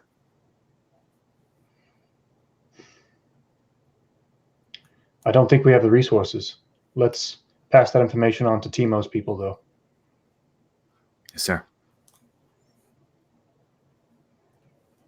And then I'm going to check on the wounded out here, Sundown and Janella. Cool. Tedby, what are you doing? So I think that I heard something about, the Houndstooth. I think I'll ask Grim, is the Houndstooth a threat? Obviously, you guys shut it down. It sounded to us like Bosk was no longer working with Harridan. He thought it was too risky to land and help out. Do you think if the two of them team up that they might come back after Moshuta? It's possible. Okay. I think at minimum, we need to get the bomb out of Moshuta. So I think that if you'll have your troops help me, I'll load the bomb up and drive it out into the desert. All right. I'll go with you. Okay. Sweet. So, Sundown. This Sith creature currently has 3 hold on you. Okay. The 3 hold is similar to the hold on. What is the move that Hypnotic? actually? Yes, hypnotic is similar to hypnotic. So you can burn the hold by doing things that it wants, or it can use the hold to make your life miserable. Okay. Or better. Or Unlikely. likely better. Yeah, it definitely has my best interest at heart. Awesome. Good. So Tella, it looks like Janella, you're able to help wake her. She didn't take any actual damage that you're aware of, although something is wrong with her. She's a paler pink. But when her eyes are open, she's mostly just looking towards sundown and confusion and fear and awe. Do I notice this? Sure. She's Yeah. The confusion is shared. Yeah, I think I see this look, but I'm like, I'm not gonna press it for now. Instead, I'm just gonna ask Janet if they're okay. You're not one for fainting. That was some experience we just shared. Standing over a bomb? No, what Sundown and I just shared. There, something tried to talk to both of us. That was very strange. So are you You're gonna okay. do what he said? I Because I will follow know. you. I don't know. I don't know what good a lightsaber would do for me at the moment. That's just putting a target on your back. Like I told the bounty. Oh wait, you didn't. Yeah, there's a whole thing there that I. So there's a bounty hunter who's walking around with a lightsaber. Oh. And Mos Eisley, who has also heard from this voice that I had not heard from before, who told her where to find that lightsaber and just told me where to find another one, and also a mask, and also, yeah, I don't know what. Apparently there's a temple buried out there somewhere. Hold up. All right. So I wasn't gonna say it, but I'm sensing some bad stuff coming from you, Sundown. Is just tell me, is this Sith stuff? I don't know. It felt like Sith stuff. It's Force stuff. How would I know Sith stuff? It's Force stuff. It's definitely Force stuff. That I can say for sure. Okay. Did it leave you with like a feeling like you've been bathing in oil and you'll never get clean, no matter how hard you try? I mean, Sorry, that's a very specific. yeah, a little. But the Force kind of always is like that. Like, doesn't the Force feel terrible to everybody? That's why I don't use it very often. I don't know, but like, it also left me inspired. Did it leave you feeling like you can do whatever you want with it? I mean, not yet, but that God. the allure is there. I mean, this is my first time working. You know, I've worked with Sundown before. I worked with other Force users before. Yeah, well, This is the first time you've heard a creepy ghost tell you, right? Hopefully. Yeah, I haven't dealt with them before. Uh, But I mean, we should investigate regardless. yeah. Because, like, we could still destroy it. I mean, Yeah. we will destroy it. Or, if there's, well, it's just like, Look, if there's a lightsaber, I don't know. Like, none of us know how to use a lightsaber. What good does that do us? it's like a sword. It's lighter. Sword, yeah. I know If how it to was a use a bomb like sword. this, maybe we could find some use for it. But They're also like, But- there's no reason to not get a lightsaber. true. They're very like. I'll bet there's a really high price in the black market for lightsabers. Also, I bet there are better ways to get a lightsaber than pledging yourself to Potato some would pay a lot for a lightsaber. we're not agreeing to pledge ourselves to. I'll No, we should check it out. I'll If pledge this- myself to Sundown, but not like this dude. But You would? yeah, give Janelle a look like, what? Yeah, I think like this conversation finally Sundown like hears that. And I was like, oh, that's I have no idea what to say to that, but it's nice. Okay, all right. Let's get things before we dive into anything ridiculous. Let's get things sorted here. Like, yeah, right. This is when I kind of turn to like Grim and Tim. Is like, is the bomb okay? Because I've not heard anything about it. So in this case, I think this is while this conversation's been going on, Tebby has actually been, pulls out a map out of the, and kind of pulls it up and starts looking for places that might be a good place to put a bomb in the middle of nowhere. There is that dead Sarlacc. Yeah. So I think what this is going to do, if you don't mind, I think I'd like to make a move, and I'm going to make the Ugly move. Neat. Yeah, it's one I haven't seen before. So, Okay. And it's plus weird. It is. I got an 8, which is on a hit. I choose 1. Mm-hmm.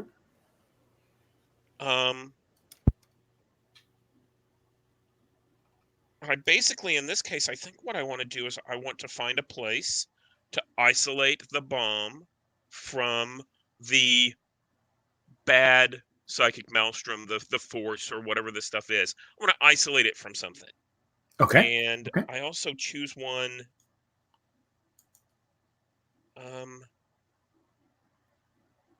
I think that what this is, let's see. It reaches, let's say it reaches deep into the world's psychic maelstrom. So what this looks like for Tebby is Tebby's just pulling out maps and kind of making strategic stuff and all of that. But it's sort of like the luck and it's kind of like the Force inadvertently guiding her to find a particular place that might be good to put this bomb where it won't hurt Mashuda. Cool. So normally augury is a thing that you have to have certain stuff to access. It's kind of opaque. There are particular moves that allow it to happen, but I love this as a reason to engage the move, and I'm fully support it. That's why I brought in the map. I love it. Yeah, That's it. That's a great key for us to excuse it, because I think it's a cool move and a really clever use of it. So yes, you can maintain this hold over the bomb to make sure that none will be aware of where you take it. It could be a thing where you take it far enough to detonate it far away, or just take it and hide it. You're a driver, so you got a speeder bike right there. You could head out into the sand. Yes, you could drop it into the Sarlacc pit. That would be a very cool place to stick it. The old Sarlacc pit that has dead Sarlacc, but there's a small, evidently, as you found, a small fuel refinery that's kind of been set up outside that, or the active Sarlacc, which if that bomb goes off, maybe Boba Fett gets out. Who knows?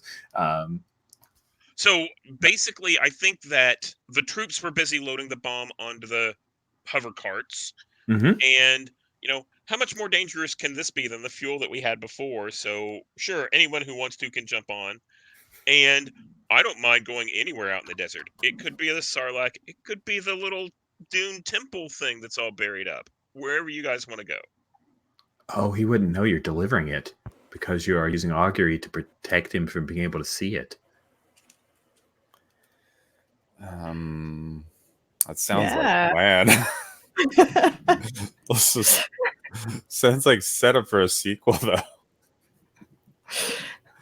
Yeah, I think so. Don't think we have enough time. That's the thing. We got 40 minutes. Usually I like to end on the last session a little bit early, but so we got like 30-ish minutes. Yeah, I mean, it's also a thing that we can do in epilogues as well. So we have a few things going on. Just kind of take a step back. Harridan's gone, but we're letting him go. It seems like the Houndstooth has crashed a few clicks away, but Bosk had said, this is way too hot for me. So it seems like you're going to let that one go as well. You've got Zabra Biss, who betrayed Tebby, as well as kind of totally betrayed Timo in sending HBO 4 out to kill the people who were heading to get supplies. Didn't you say you're trying to get me to kill Timo or something? Well, I mean, that in one of the that was his plan. That was Zabra Biss's plan. But then a bunch of other stuff has happened with a bomb and other things. So he just kind of laid low. But he's totally going to try to deploy that to have you take over. And so there we have a number. And then of course we have this. We have the thing calling itself Gravid, the dark force being that has a temple out there. So let's just quickly figure out in the brief half hour that we have left, sadly, where do you guys want to go? I'm going to start with Grim. What's most important to you, and what's Grim going to try to do here? I think Grim does want to get rid of the bomb, and he also wants to keep Sundown safe. So if those are opposed, he'd probably stick with Sundown, but he does want to get rid of the bomb too. So, okay, cool. Tella, what is most important to you, and what do you want to head for? Since it looks like the town is more or less secure for now, I'm very concerned about this Sith presence, oily dark side sort of thing, and this nonsense that Janelle and Sundown are talking about. Like, Jesus Christ. Oh, sorry, I keep invoking his name. He doesn't exist in this universe. Or does he? No, he doesn't. He really doesn't. There's a Sith Lord. Not yet. This is the past, remember? Oof, okay, hold on. Let's step back from that, please. All right, good. Good, thank you very much. So, Tebby, what is most important to you? What is the thing that you want to have your character do in our last bit of time? So I think Tebby kind of wants to get paid, but Steven, the player, would kind of like to see the Gravid situation kind of Okay. be handled. Cool. I think you saved Moshuta. Like, you get 10 cred, you're going to get super paid. That is awesome. But you also are the one maintaining the psychic maelstrom, not seeing the bomb. So you're kind of in this, whether you like it or not. Bethany, what about for Sundown? What is most important? Sundown is 100% on board with like destroying this temple with the bomb. Because like, yeah, I think Gravit is having a hold on her is really, really creeping her out a lot.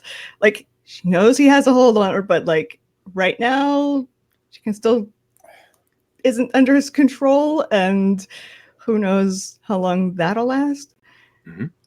So, I mean, that could be a complete misconception that like destroying the temple will destroy him, but it seems like a good plan. It's the way it normally works in these kind of things. Yeah. Good. And then for Janila, I see that you put in. Well, yeah, I wrote that, but I'm super into the Gravid stuff. But like I said, we've got 30 to 40 minutes, and I'd much rather try to privately organize continuations of this to further more deeply explore this. Oh my gosh, you guys are you're so bad, but I love it. But like, I mean, we have lots of plot. Like, feels like a major thing, Yeah, it does feel kind of major. Due to the majority of folk, unless folks want to break up into two different groups, we're going to deal with taking the bomb and delivering Sundown and Janila to Gravid Temple. And so I'll quickly ask who else is coming along. Grim, are you bringing your squad? I think that he wants them to stay behind at Moshuta and help with the cleanup. Probably a good call. Good call. Yeah. So they'll be sitting on Moshuta, making sure that Timo doesn't, do anything weird. Everything. Boss. Hey, you never know. Or boss doesn't show up. Yeah. Good. So Janila, what about your scene? They probably stay behind. I mean, they're not fanatical, so yeah, I think they would be like, you'll be back, right? Yeah, my scene are fans that appear wherever I show up. So nice. Grome is probably the only one that would like, no, I gotta come. Yeah, do you let him? Yeah, I'm not gonna like. All right, he's even dropped sergeant now. Like, he's not even a trooper anymore. Cool. All right. So we pick up with Tebby, the driver, on her speeder bike, and the rest of the crew on the hover pads that you're dragging behind you. And in the middle of them is this crate with this nuclear bomb that I imagine Grim is probably making sure that it stays secure. You've got it lashed down, and Tebby, you're driving, but you're slightly distracted by the fact that you have to keep that hold. We're not even sure how you do that. Is this a Leppy thing, or is this just something that you understand? How is it that you knew to do this? Well, for Tebby, this is all just concentration. It's just I have to keep my thoughts. I mean, I'm finding other things like the mundane driving and all that kind of are creeping in, but I think I need to keep my mind on the plan and my thoughts clear that we need to take this place, we need to take this bomb out where it won't hurt anyone and set it off. And that's pretty much keep everything focused on that. And nice. I think back in the shop while the troops and everybody were loading up the bomb, I think that, Tebby pulls out the map and starts looking around and like points to the place, and you see that it's where the dune is that Sundown saw, and Sundown's eyes get really wide. I'm like, that's where we take it. And then we head off. Yes, I love it. So sorry? Are we using your bike and the little train thing again? Sure. Okay. It's the fastest way to get there. We don't want to take the bomb over the side that Harridan cut, right? We want to take the smooth way out of town. Yes, definitely. That's probably Are speeder bikes smooth, Tebby? They're super smooth. Just go fast enough, and everything's like glass. Okay. But we do have a bomb. Don't worry, I've done this before, like 2 sessions ago. Not wrong. Grim says it's strapped down. It's fine. How have you been? It's been some time. I'm taller, and it's been good. You have new armor. Yeah, I mean, that's like, that only happened within a day. So Timo gave it to me. Well, it's very curvy. Oh, yeah, I mean, I've got it. That way I can move better. But it's great to see you that, you're, a badass, all that training paid off. Well, I'm working my way up. I mean, right now I'm working for Timo, and, there could be something better.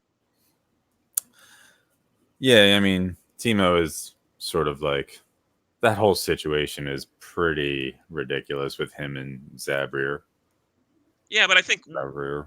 Timo will end up on top here in town in Moshuta, and will be doing quite good. Well, he's likable for one, so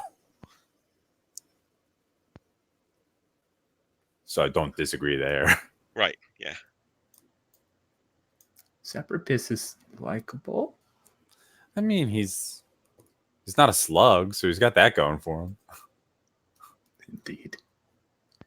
So we pick up with you guys. We see the the little train behind the speeder bikes. It zips along the desert floor, and eventually you come to this dune. Sundown, Janila, because Gravid is not aware. He guides you to a point where you are able to come down. So who is carrying the crate with the bomb? I love that your hand went up. That's very brave. And I think it's actually a hover, one of those things like you see with Boba Fett. Nice. So he's just kind of pushing it along. Yeah. I love it. That's so cool. That's so cool. Hand truck. We could just have Grom carry that too. Sure. I mean, Grim, we might need you to be, at the ready. Yeah, I'm cool with that. I also want to hand Janella my flame projector and say, "Here's something to go along with your new armor." Yeah, nice. And so, now I just need a jetpack. If only.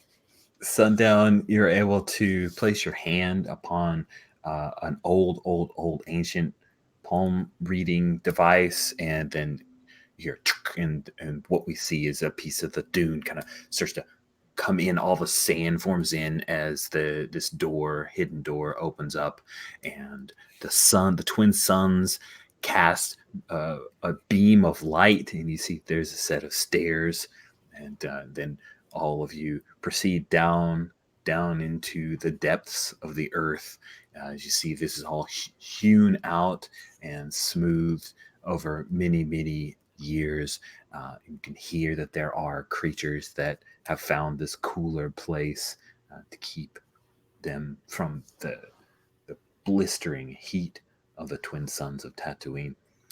And then soon, especially because of time, you guys are able to come into the main area where the temple opens up. You see there's a moat that used to be the liquid or water. People would cross across that to come into the central area of worship. You see the signs of the Sith and the Gravid's insignias. And I'm curious, Tella, what is it that they are using to see? Because it's not like there's ambient light this deep in the earth. So what are the folks using to see right now?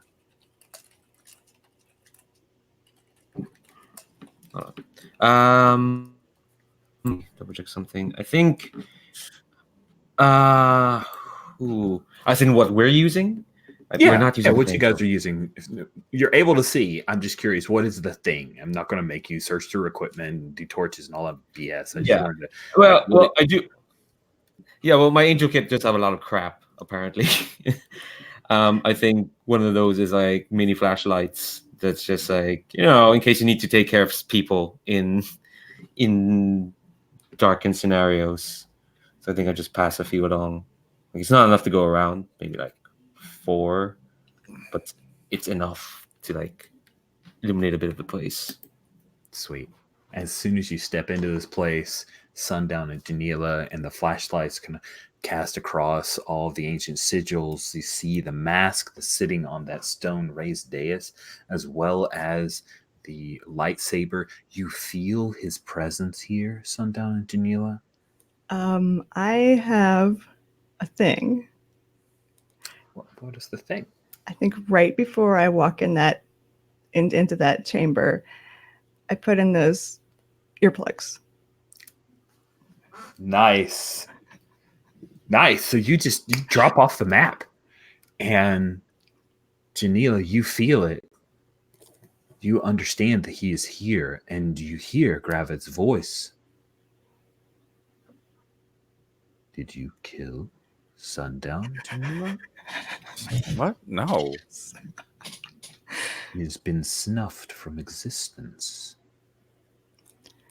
I'm over there like, play along. And I'm looking over, I'm like, well, I don't know, maybe she just cut herself out.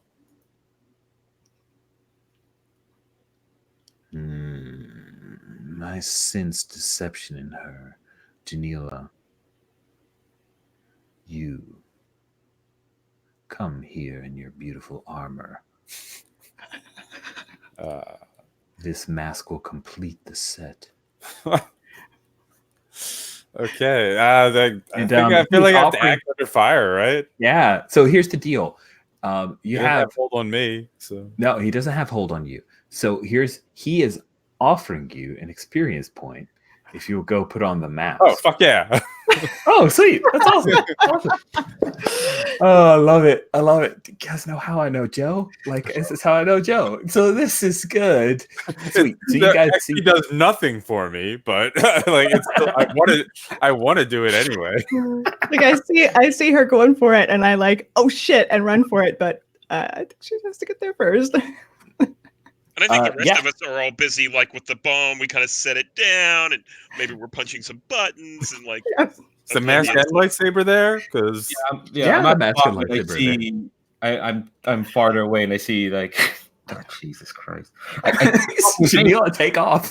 Look, Zeltrons are very gullible people.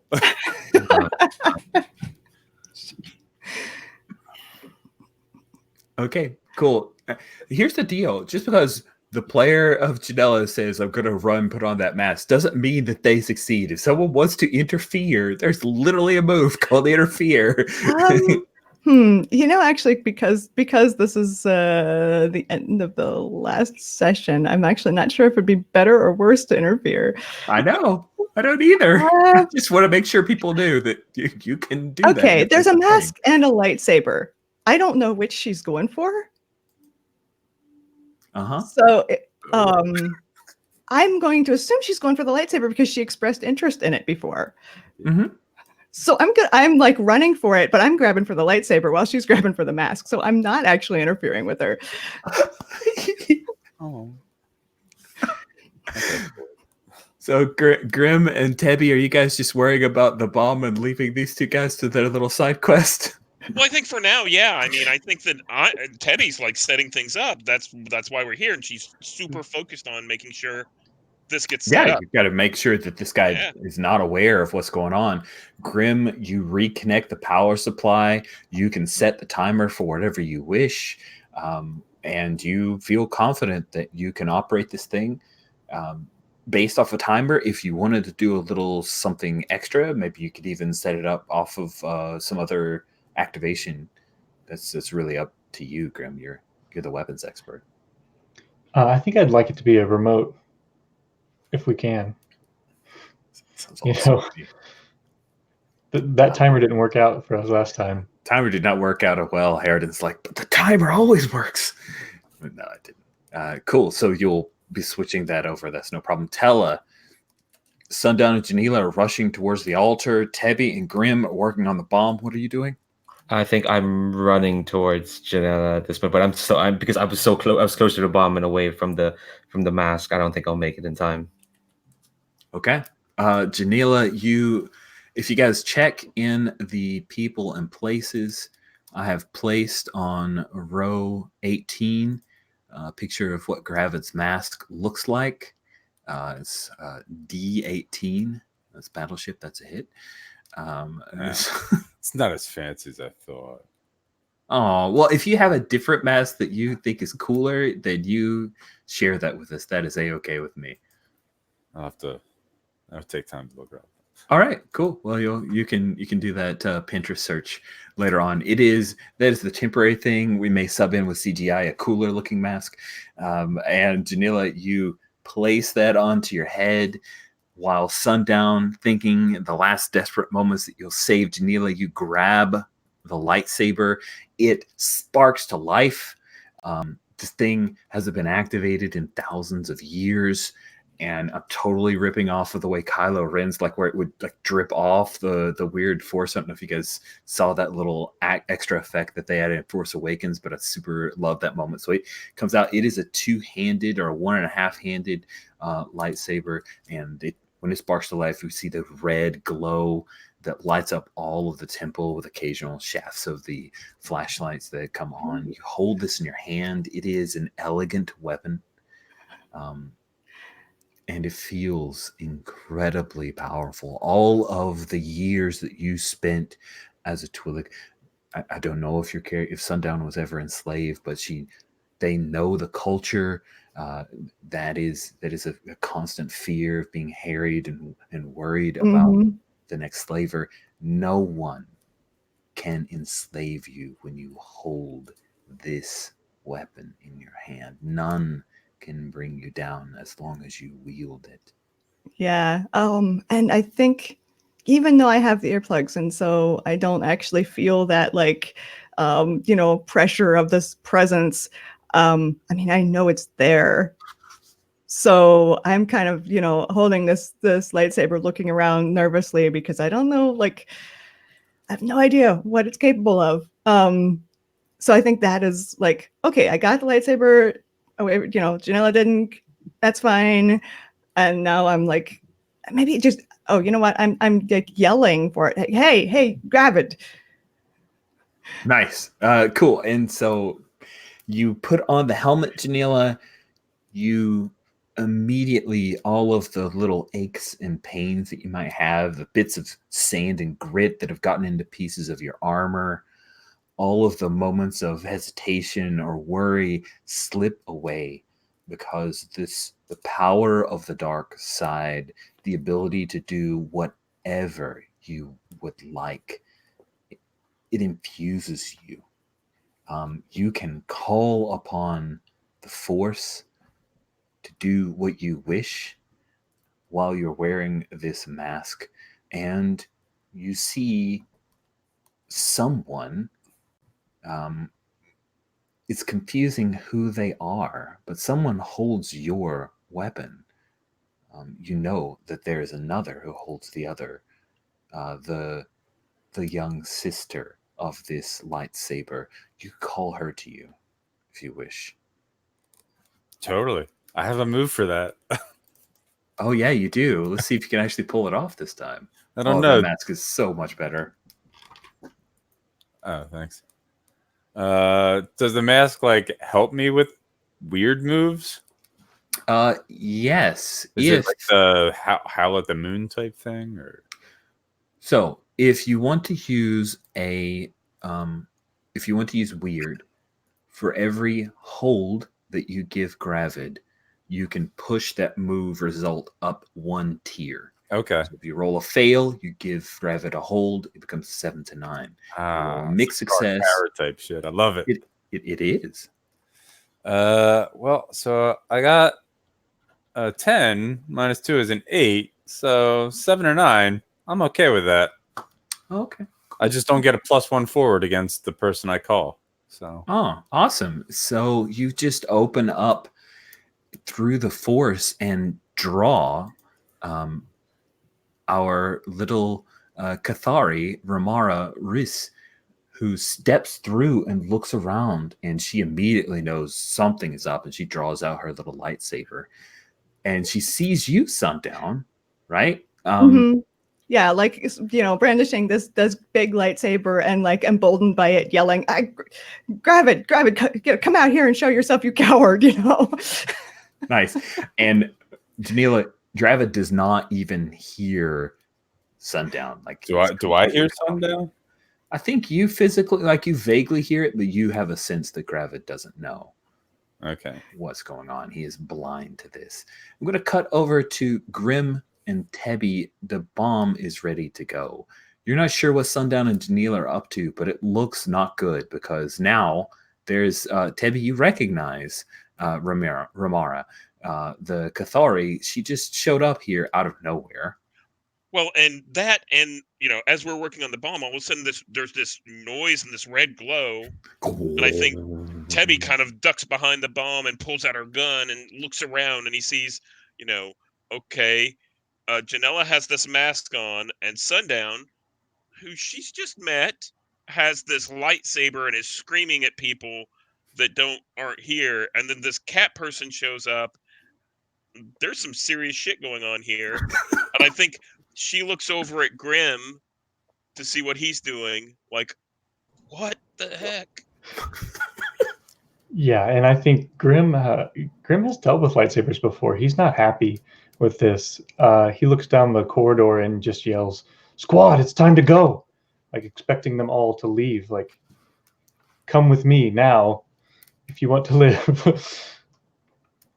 Yeah, if he's from Clone War, like, he's dealt with Jedi and out there all generals just because you can, you have a laser sword, so now you're a general, all that good stuff. Good. Tella, Grim's trying to get everybody to get the heck out of here. The bomb is ready to go. Sundown has a lightsaber. There's a Cathari here that you recognize from before, the bounty hunter. Janila has put on a mask. It totally matches the rest of her stuff. What are you doing? I'm gonna try and get the Janila past the lightsaber brouhaha that's happening. So I'm gonna ignore what Grim said and running Dang toward it, Grim. If only you bought Tella's in advance. Awesome. So Tella, you reach Janila. You're able to see her eyes, but they're through the red kind of glass, right? So the pink looks almost purple behind there, and you can see her eyes are, I don't know, what's the expression on Janila's face when Tella comes up to you? Like confusion. Like, what's the problem? What are you? Why are you? Why? What are you doing? You don't want to do this, Janela. You don't want to give in to this. But look what I can do. As I just reach out towards the Cathari and try to rip the lightsaber out of her hand with the Force. Oh, awesome. That sounds amazing. Does that seize something by force? It is indeed. It's seized by force. Yes, please. All right. That's a roll plus hard, right?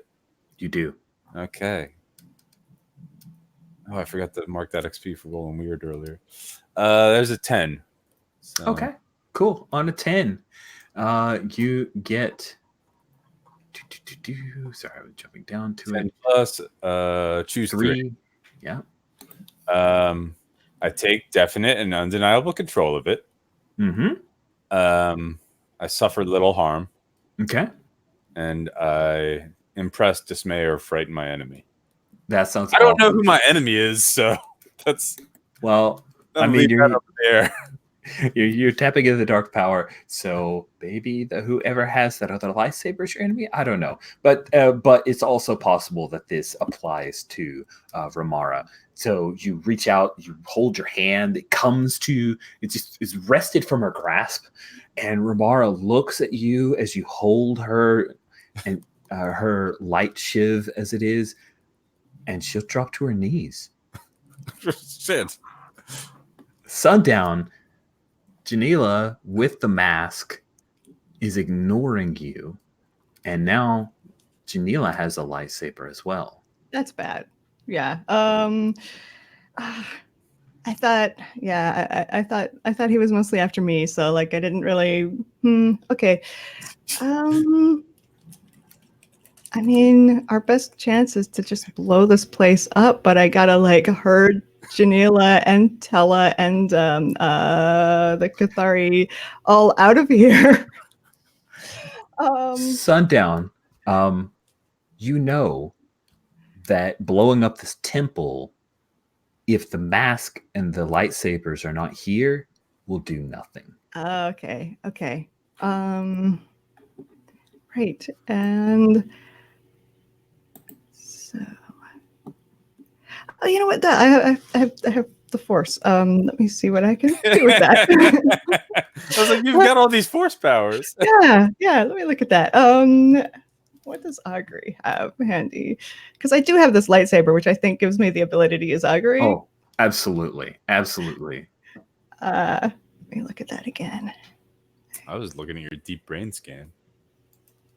Time and physical intimacy with the lightsaber. Yeah, I don't know that would be interesting, but I don't know that it would be useful right now. Oh, I meant against me, but Right, but like I don't know that there's time and physical intimacy at the moment to use that. Although, like I said, it would be cool. I just went right past it, didn't I? There it is.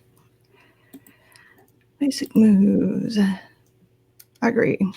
Oh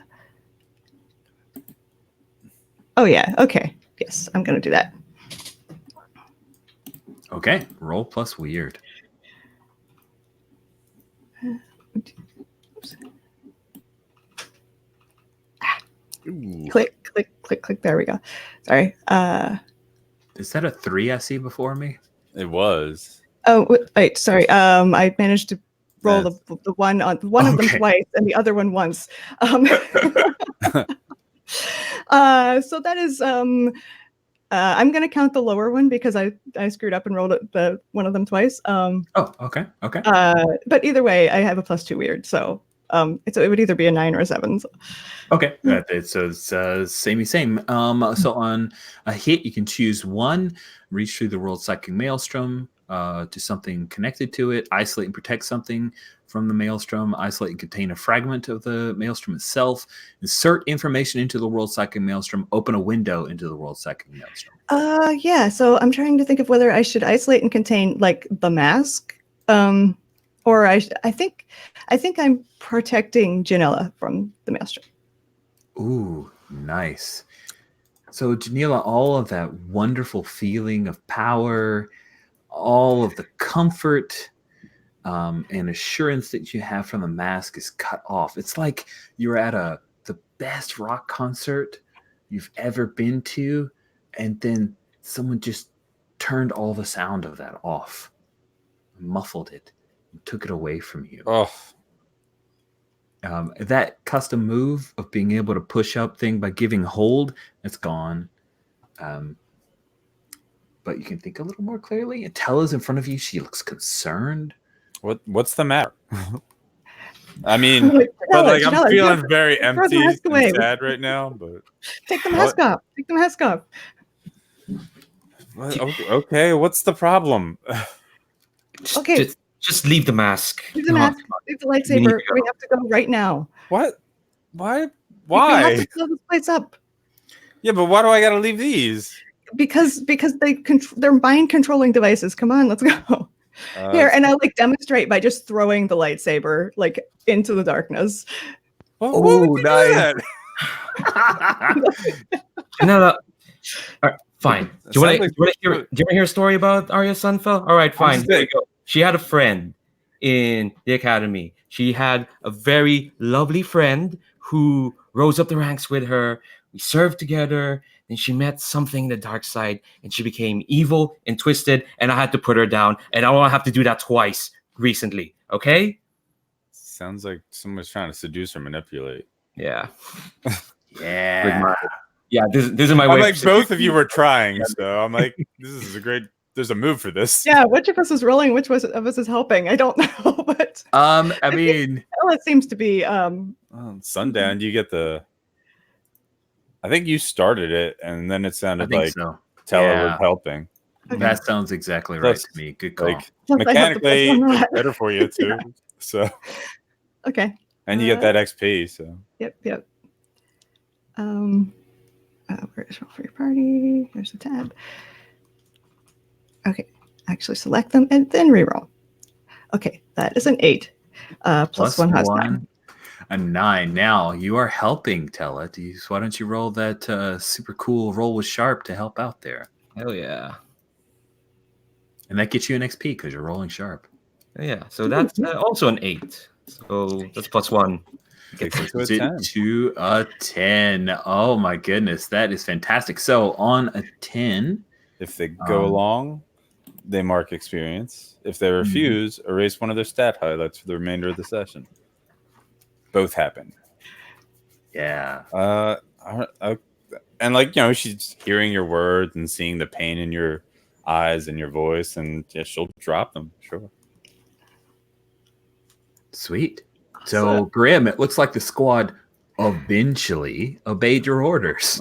Yeah. We're not stormtroopers. We take them out of. Yeah, no, I was above stormtroopers.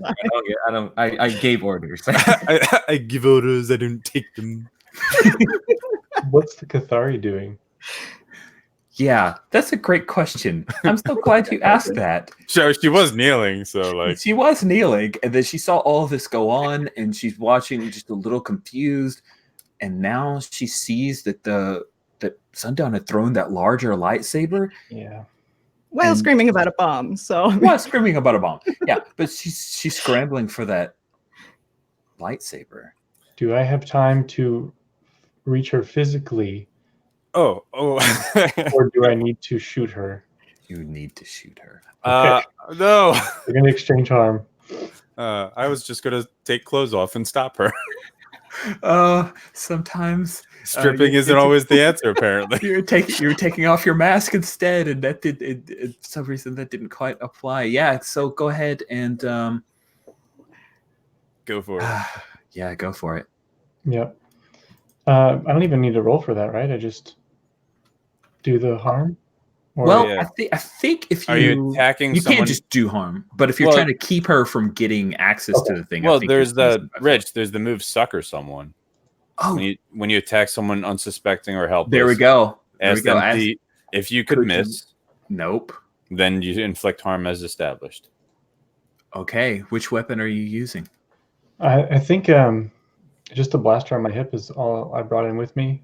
So I think she's, we see from her perspective reaching for the thing, and all of a sudden she just stops moving, and there's a little hole in her stomach, and I run up and grab her, hoping she's not like dead, and start dragging her out of the cave. Sweet. So yeah, you shoot her in the back, and she falls to the ground, her hands still grasping, but just out of reach of the lightsaber that lies in the dark, calling to her. As we're all like rushing out. Who the snark is that? She's a friend, kind of. As you guys head out, detonator to Tebby as we leave. Sweet. And yeah, Tebby, you have the detonator. Everybody gets onto the into the speeder bike, and what do we see you do? So Tebby just guns it, and you see this big blast of sand come up in the air. And I think as we go far enough, I have the detonator. We're far enough away. I hit the little button, and we see this big, thump, and then this huge cloud form up over the dune where it was. Oh yeah, I totally see the kind of the way that the sand all starts to kind of cave in for a little bit, similar to, like, I don't know if you guys remember in the original Avengers, like the thing where they were getting away from the implosion type deal, but the speeder is super fast, so you zip past, and we see that, and eventually the circumference, that big hole stops, and the voice Janila is gone, as is the mask and the lightsabers. It's all gone. And I think this is the time when we will move to epilogues, if that's okay. Cool. So, who would like to go first in epilogues? Epilogues are This is it. Put your character to bed or set up sequel, whatever you would like. This is the kind of post-credit sequence or the last scenes that we have before the credits come on. Try not to, without permission, bring in other player characters to kind of dictate their futures. But if you have a thing and you check in with them and they like it, that's totally cool. Let's start. It's like, who wants to go first? Because I don't know who should go first unless someone has an idea. I will roll a die though. I guess I'll go first because my ideas like immediately follow like, Perfect. which is that I think Sundown is very concerned about this Cathari that she just met, who's like a fellow Force user, and was so interested in talking to her again. And so I think she's just being like, she's very concerned about her and like doing first aid like on the hover train thing, and like looking at Tella like, can you help her? Can you help her? Nice. And then that just leads right into Tella. So what do you see from Tella? Yeah, I think to answer like the Sundown, I think it's just like Tella's exhausted. She's still injured. It's been a long day. Her day started with her getting beaten up. Jesus, this all happened like a day and a half. Yeah, it's crazy. God, You went on an emotional roller coaster and yeah. finally opened up. Yeah, that happened. So I think Talos Anderson, that's just like a determined nod, and I think a segue into like just I think the snapshot of what the epilogue is basically it's simple enough. It's the clinic. She promised she wouldn't go away, so I think it's basically like the clinic. It's just an indeterminate amount of days in the future, maybe like a bit close. And I wouldn't say it's busy, because if it's busy, that means terrible stuff is happening, right, in Moshuda. But yeah, it's just Tella is probably she's tending to like I don't know, Acevedo blew up something, he's got some burns, so she's tending to her, and she's also like next to her is probably Jik Blue as well, and she's teaching her stuff like, okay, here's, you don't apply too much, like, back to pressure on this is how it works for now. And in the foreground there's also like Demani and Yara kind of like doing stuff now without Tella's supervision. And I think that's kind of like, it's, I wouldn't say it's the end for her, but it's a good enough spot. I think there's a look on her face that like she's less stiff for sure. And I think Jik Blue does something, follows her orders, and she sees from the corner eye Demani are doing like their best, and they're doing really well. They're probably one of the Cantina's patrons, and Tella lets herself smile. Mostly for herself. Nice. I think, and so I'm going to sneak this in of like the last little bit, or the thing we overhear, because it's really about you, but it's just a thing that people go back and maybe they check the subtitles or something like that. They hear Yara say, and we see Hoshi, like it's the person from the cantina. We see Hoshi, and Yara goes, "Yeah, you pregnant?" And Hoshi's like, "What?" Cool. Thank you so much for that. Let's jump over to Janila. So, Janila, what is the epilogue we see? I'd like to include Sundown if possible. Sure. Yeah, like basically it's I don't know how much time has passed, but it's basically Janila talking to Sundown somewhere. There's got to be more stuff like that, like that's not so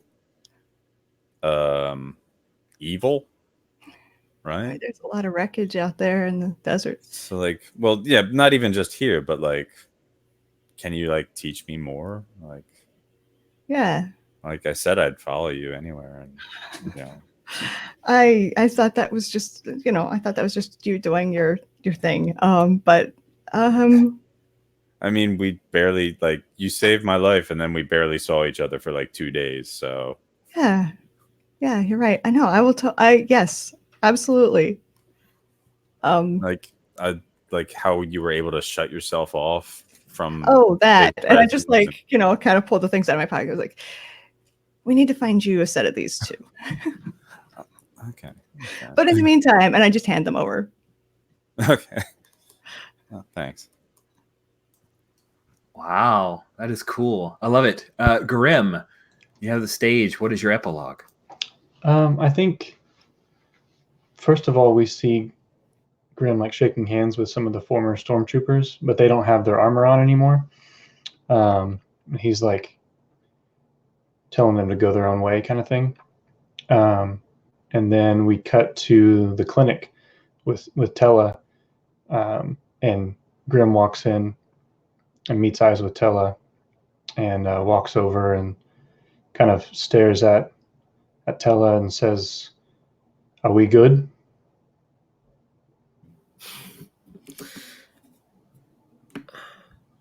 As far as I'm concerned, that's up to you, Grim. I don't have the. That's not for me to decide anymore. As far as I'm concerned, you're part of my squad now.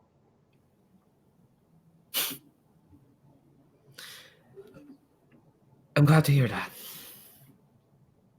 All right, then we're good. And he just turns and walks out.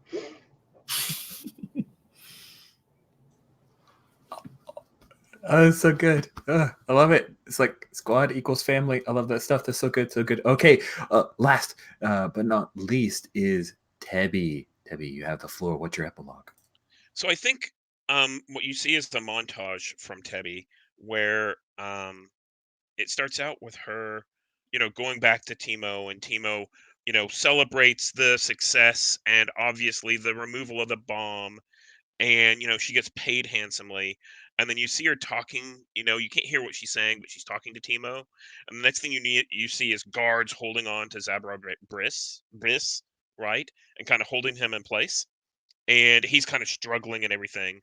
And then you see it kind of does the Star Wars wipe, and then we see, you know, Tebby there with, next to Timo, kind of in his like entertainment area, and we see Zabrarbis like with a collar around his neck and serving drinks and, kind of being subservient. And I think then we see Zabrarbis sneaking around, and he finds effectively the control for his collar, and you see him kind of running out of Moshuta, and you see him, stumbling around in the desert, and he's kind of ragged and doesn't have supplies, and then he stumbles into this circular disc of glass, and there's this big ring around it, and like what you'd see from a pond, ripples coming out, and there's this big circular disc, and he looks and he can see this dark shape down inside of it, and I think that's where it closes. Oh my goodness, that's the best! Yay, our most despicable character. That is a great. Oh, folks, that What is brings. Sorry. What is that? I don't know the reference.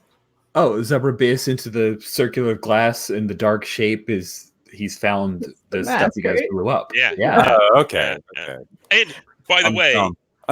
Janella, if you'd like, there's an opening for a major domo at Timo's place. Yeah. She can't stay in one place for too long. True, but she could own this place after a little while. Oh man. Okay. I tried that in Mos Eisley. Didn't end well. No, it didn't. Oh man. So let's quickly bring things to a close because we are definitely at the hour. Why not? At the end of every session, choose a character who knows you better than they used to. If there's more than one, choose one at your whim. Tell that player to add +1 to their HX with you on their sheet. So we will start with Grim. Who knows you better? Tebby, because of our sweet bomb antics. Tebby, who knows you better? Oh, obviously Grim, yes. That makes sense. Janila, who knows you better? Everyone Tough but one, right? Tebby, yeah. Like everyone but Tebby, really. I'm gonna go with Sundown. Okay, Sundown, who knows you better? Janela, definitely. And Tella, who knows you better? Oh, definitely Janela. Yeah, I love that. Okay, well, we will bring this session to a close. I just don't like to go too much over time if I can help it. But if anyone wants to stick around and give, post series feedback, that's you're more than welcome. Anyone who wants to drop, though, totally cool. We're at the end of our sessions. Thank you all so much for joining. This was a true delight. Really, really enjoyed all the stuff that we brought to bear here. It was crazy. And the only knock I'd say is maybe my spotlight direction was not as good as I would have liked it. I felt like some people had some long moments of doing nothing, but you guys were a delightful audience, so I do appreciate that. So yeah, anyone who wants to stick around and just give some feedback, you're welcome. Joshua, what did you think? Do you have any overall general thoughts? Roses, thorns? I mean, I have roses for everyone's characters, of course, and Rich's plot twists. Like, I feel like every time something gets set up, it ends up being a little bit different than I expect, which is wonderful. Yeah, we got a lot of good character moments throughout the arc, but especially this kind of wrap up chapter. I really liked playing in the post Return of the Jedi, like the Empire falling apart. I think is a really cool setting, and what that implies, and like the freedom it kind of gives. I thought we played with that really well in this arc. My only thorn is that I wanted a little bit more time with Tebby and Tella, especially since Tella and I had that background. But it just didn't work out the way the scenes went. So it's not really anything it would have felt forced if we had made it happen. So yeah, I also regret that we couldn't have more of that time, because I liked that setup and I would have liked to have seen more on screen, more payoff. But yeah, I hear you. Thank you, Joshua. Steven, what about you? Roses and thorns? Yeah. So I'll start with thorns in that I was really worried for a session and a half, the group, maybe 2 sessions, the group being split. And we were kind of going back and forth. And I was also concerned with all the multiple threads that were coming in that, basically we weren't getting the interaction time that we needed. And then with the all the threads where we had, Zabra Abyss, and we had Timo, and we had Harridan, and we had the Darth Gravid, and we had Bosk coming in. I was like, how is this all going to work out? How are we going to be able to fit this all together? Now I'll do roses, which is, it worked out great. Basically all those things all of a sudden just worked out, and it was so fantastic. Everybody had an idea about what to do with their character and where things were and how to get it to work. I felt like I got enough screen time. I felt like I saw all the other characters. It was nice. So yeah. Well, thank you so much, Steven. I'm glad to hear that. Joe, what about you? Roses and thorns? It was great. I loved it so much. My thorn is I don't want the stories to end. I know. I want to see continuing adventures of Sundown and Janela for a bit. That would be fun. Yeah, it's the whole reason I had to institute epilogues at the end of each monthly series, because I'm like, how else do you say we have to be done? I really enjoyed this crew. You guys are awesome. Anything else, Joe? Everyone's great. I love you all. Awesome. Bethany, what about you? Roses, thorns? Yeah, my only thorn is I would have really liked to see the whole Sabir Abyss thing played out instead of in an epilogue, although the epilogue was still pretty cool, and that ending kind of made up for it. That end of credits flash of the so it probably wouldn't have turned out quite that cool anyway, but it would have been fun to see that play out in the game. Other than that, yeah, I kind of would have liked more interaction in the middle sessions. But on the other hand, it's not like we didn't have plenty to do. So, and roses, yeah, everybody like just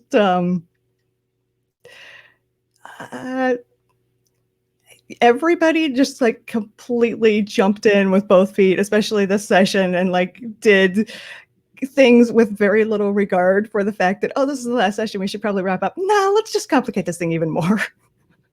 Let's just roll a 6-. Sure, I'll do. And then Rich just going for it and using those 6- to make things add more and more plot twists. And I was like, okay, this is just going to end like with nothing resolved. But no. Yeah, I was like, this is Harry. There are too many things on the like half an hour. I'm like, let me just make sure everybody knows everything is on the table right now. And it was too much, but you guys are geniuses. And like even when Joe like snuck in, like, I'm gonna use Lost to summon in this NPC that Rich really wanted to be there anyway. And I was like, oh, thank you. That's great. Leandro, Rose's Thorns, what'd you have? Yeah, I don't think I have any thorns, so I'll just start with roses and then maybe think of a thorn. But no, I think my main rose is just like the feeling of this entire series was just really spot on. It's like Josh mentioned, like, oh, it's really fascinating doing the whole post episode 6 thing. It's like this series is kind of like what I hope that Mandalorian TV show is gonna feel like. This like hard scrabble, lawless sort of chaos as like this institution is just falling apart. Yeah, I love that. Especially like I think it was in the third session we're doing love letters. It's just like oh, that's why the Imperials have split up into squads because the Empire's collapsing. It's just that the anarchy of it. And I think everyone contributed by just being like, no, we're just gonna jump in, play to fail, that sort of thing. It's fine. Let's complicate things. Let's distract people. Let's give in to selfish desires. I'm mostly describing Janela now that I think about it. I'm sorry. Yeah, no, it's just wildly chaotic. And yeah, I think whatever concerns you had, Rich, about moving past original truths, I think this series kind of like, no, people will. I think people will take this and run with it very much, and I think you've run with it really well, and letting people run with it. It feels good. It feels really good. And yeah, having said all that, I don't have any thorns because I don't want to complicate things with thorns right now. So there we go. I really enjoyed playing with all of you. So glad that I could have the whole crew for the last session. I really at one point thought they're Moshuda's going to get blown up. They're going after Harridan, and I have to blow up Moshuta. And I will do it, you people. And you circle back around, and I'm like, oh, thank goodness. So many cool NPCs. This was superb. You guys are amazing. This is one of my favorite series of the whole year. Thank you so much for joining and being part of this. And we'll bring it to a close, or I'll just keep gushing. Have a great afternoon or evening, as the case may be. See you guys. Yeah. Thanks, everybody. Really. I have a question, Rich. Once we stop being live. Hold on just a second.